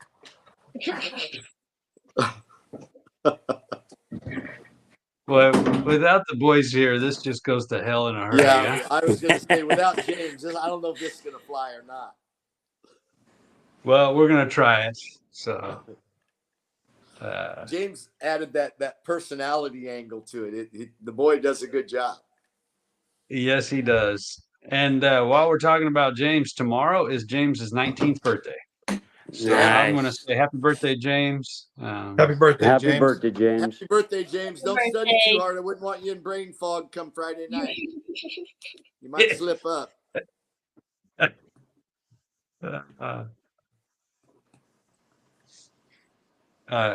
Jason, if you can hear me, Christy said she's putting the video in for you. But anyways, James, we are proud of you there in Dallas, Texas. All right, Schultze, you ready? No, one more minute. Keep talking. One more minute. So, Friday is Kevin's daughter's birthday, Emily. Is that the one that How old sings she gonna be? the anthem? Mm-mm. This is That's the Emily. young She's one. the cook. She's the chef. She's the cook. Yeah. And then the 9th is, I don't know if anybody's got a birthday on the 9th. I haven't heard. But we're gonna have good, awesome truck and tractor pools Friday and Saturday night, 6 p.m. Madera Speedway. Gates open, 5 o'clock. Food trucks there. Tickets are $20. Veterans and children are 10. We want to thank all of our veterans. This is Veterans Weekend. So we would not be able to do this and live in this wonderful, beautiful country without the veterans. And hopefully Mr. Trump is president by the time we get to our pool. Yes, But that would be nice. God we'll will. just have to vote and pray. So, Been doing that all day. yep. It'd be cool if we could vote like the Democrats and vote as many times as you want. Yeah, I was contemplating it, to tell you the truth. I was going to vote for my parents. They've been dead for 100 years. We should be able to, but we don't. Anyways, Kev, give us a teaser on this first Facebook find, if you would. First one. I'm not going to go too deep, but you'll see it soon. The first one is a vehicle. It's paid off. This baby is paid off. There's no loan on it. Well, wait. Where are these market items from? Are they from the Fresno area or are they from Northern California? Because there's a price James difference. Scours. Or James the does Bay like Area. a nationwide or the Bay scour. Area. No, it's all over. It's been I'll tell Missouri, Canada, anywhere. I'll tell you when We it don't comes. know. Well, the first one's from Tennessee. I had to do a conversion on the dollar for what? Yeah, exactly. Well, they're But from the James United was on States. top of that. I don't want to put you down, Kevin, but come on, man. No, we're not playing the game yet. But I'll tell you, the first one's from Jamestown, Tennessee. Oh gosh. So if that tells you anything. Got a little rust. She's got a couple different tire and wheel setups to choose from. We'll just go for it. I'm not even going to tell you what it is. It's got a BBC cubic inch question mark. Big block. Don't know the cubic inch. Okay, here we go. As I said, this baby's paid off. Looks to be a pull truck in the 6,200 pound class. 6,200 pound vehicle. Well, you read it, Everett. They'll only discuss. Myself. Well, you were sort of reading it to everybody. They'll discuss info only on the phone or in person. Sale or trade will not answer to is it available. Only reason for sale is to get to one class. This guy must be a multi-class puller. So I think you've got enough info. Let's get some guesses. I think the rule is you guess closest without going over. If you hit it dead on, you get 3 points. So well. Can I go first? Did he just show the price? I'm going to go with 30,000. I'm gonna go with 30,000. Let's all say 30,000 on this one. 30,000. 30,000. 30,000. Okay, we're gonna need a Yeah. tiebreaker. Hey, we're all right. I need Well, a that was a good practice tiebreaker. round. They need to make the screen bigger on that because you can see it on the screen. Oh shoot, you can see it right Yeah, there. no shit, huh? God, even I can't. I got no control over this. I know. Jason, figure it out. Okay. I wish I could think of a tiebreaker question. I didn't realize James was that talented. Oh, he's But got this thing evidently down. James is. Okay, but James you is have to super crafty. you have to cover that left side, Schultz, somehow, because it's showing everybody the answers. Make it bigger. Click on the right next to You guys next to the X. look away from the screen, everybody. Okay. How can we see this Screen. good use? But we got to see the good used golf cart with all the speakers on it. Jesus, how many speakers that thing got? Okay, Schultz. That looks like some of the cars you see in Oakland with 13 antennas and no radio. Well, it's got all new speakers, 3 12-inch subs, new horns, wires, tweeters, battery alignment. It runs about 30. 22-inch rims, ready to go. Everything is pretty much new. This one's in You know who Florida. would be interested in Oh, that God is that, damn it. that crazy, wild ass, crazy. I'm gonna go with flippy $8,000. right? I'm gonna go 8,000. 8,000. Donnie, you did it 6,500. already? Thank you. Brian, did you guess? I'm gonna say 79.99. That's pretty close. I'm not even writing these down. Did everybody No. see the next one I too? think No. Don't lie. I didn't. I only saw this one. Everybody's got 30 points. Great. We're doing so good. Okay. All right. Here's a I feel legit like one.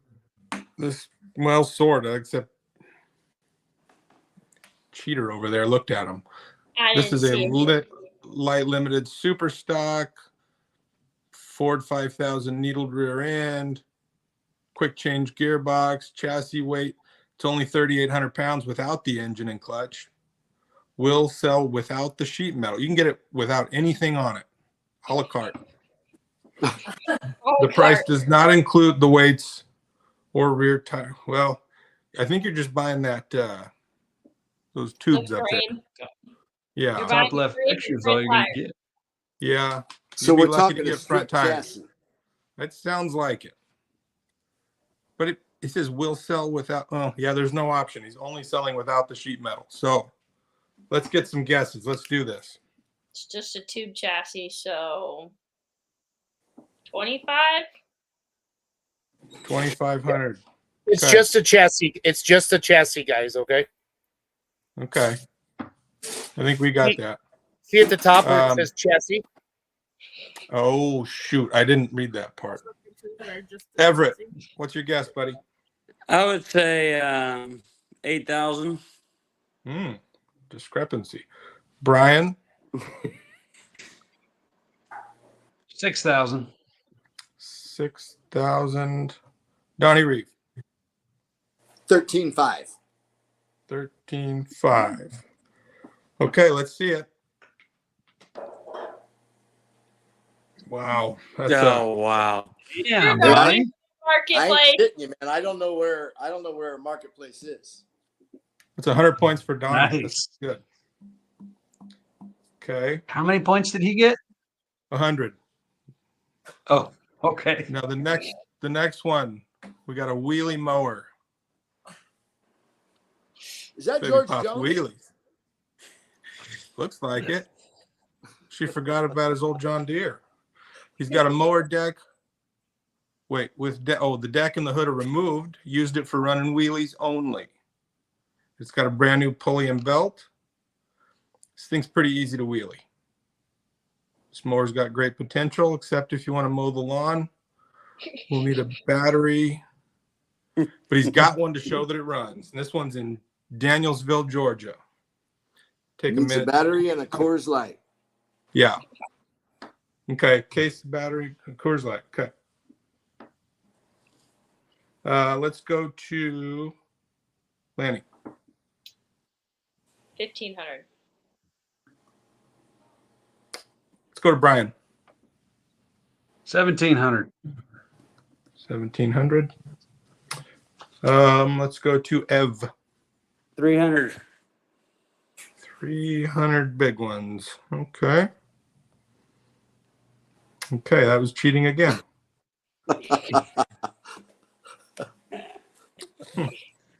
Nice to see we've all got integrity here. Let's go to the next one. And this is the one that I said that with these three guests are the most honest we've ever had. Well, I mean, to be honest, Schultz made it pretty easy. They were all, I know. Okay, this we've So got much for Swamp future Buggy. invites, huh? This thing was I converted can't believe over that from guy a only mini. wanted 300 for that thing. I know, it did Wheaties. Yeah, I think Everett already got a call in on that one. This thing's got a straight six. I was going to say, I'll bet Kevin's putting a bid in on this one. Yeah, this one's pretty sick. Let's. It's been sitting for a while. The motor makes noise. It'll probably need a new motor, but it still runs how it is. I think that's what that says. That doesn't make any sense. It's from Florida, Miami, Florida. It's got that straight six in there and a power glide. Any guesses? $4,950. That was Donnie. $4,950. Very good. Lenny? $5,000. Ooh. Kind of hard on Donnie there. Everett? Let's go 6,000. 6 cannolis. Brian? 2,500. Closest without going over is Brian. That's a point. Very good.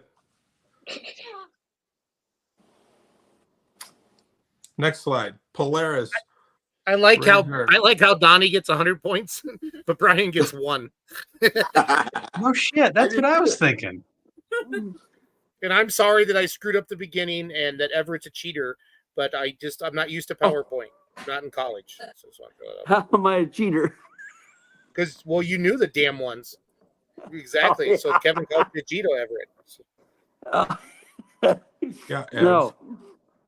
Doing a pretty right, good job. this I'm not gonna bike. lie. Kev. What's that? Polaris Razor. You're not as good as James, but you're doing Well, pretty good. Thank you, I guess. The this bike has a 10-inch lift with, is that what they call them, bikes? Hey, hey Kev. Yeah. Kev, is my sound coming through okay? Yeah, you sound real good. All right, so let me do it then. All right, because I'm gonna give a little more James. Okay. Oh gosh. Well, yeah. Go All right, ahead. fans. So what we have here I'm is a gonna Polaris Razor 1000. Kevin, shut up. All right, you can I'm guess. gonna guess on this. So as you can see here in the details, this bike has a 10-inch lift with Rhino 2.0 axles. If you don't know, that's kind of a big deal. A remodeled front end with fang lights like teeth, like Dracula. A turbo hood, has a custom sub box for a 12-inch sub. That's for the bitches. And the back has a custom cage pass, 24x10 TK forged rims. Those are cool. And down in Compton on 50-inch BK tires, the same thing they use in Monster Jam. 10 lug Dolph spinning caps. Let me say it one more time. 10 lug Dolph spinning caps. Full aluminum doors, more horse. Powder coat color is Illusion Blue Board. Has heavy duty longer studs like Donnie Reeve used to be back in the day.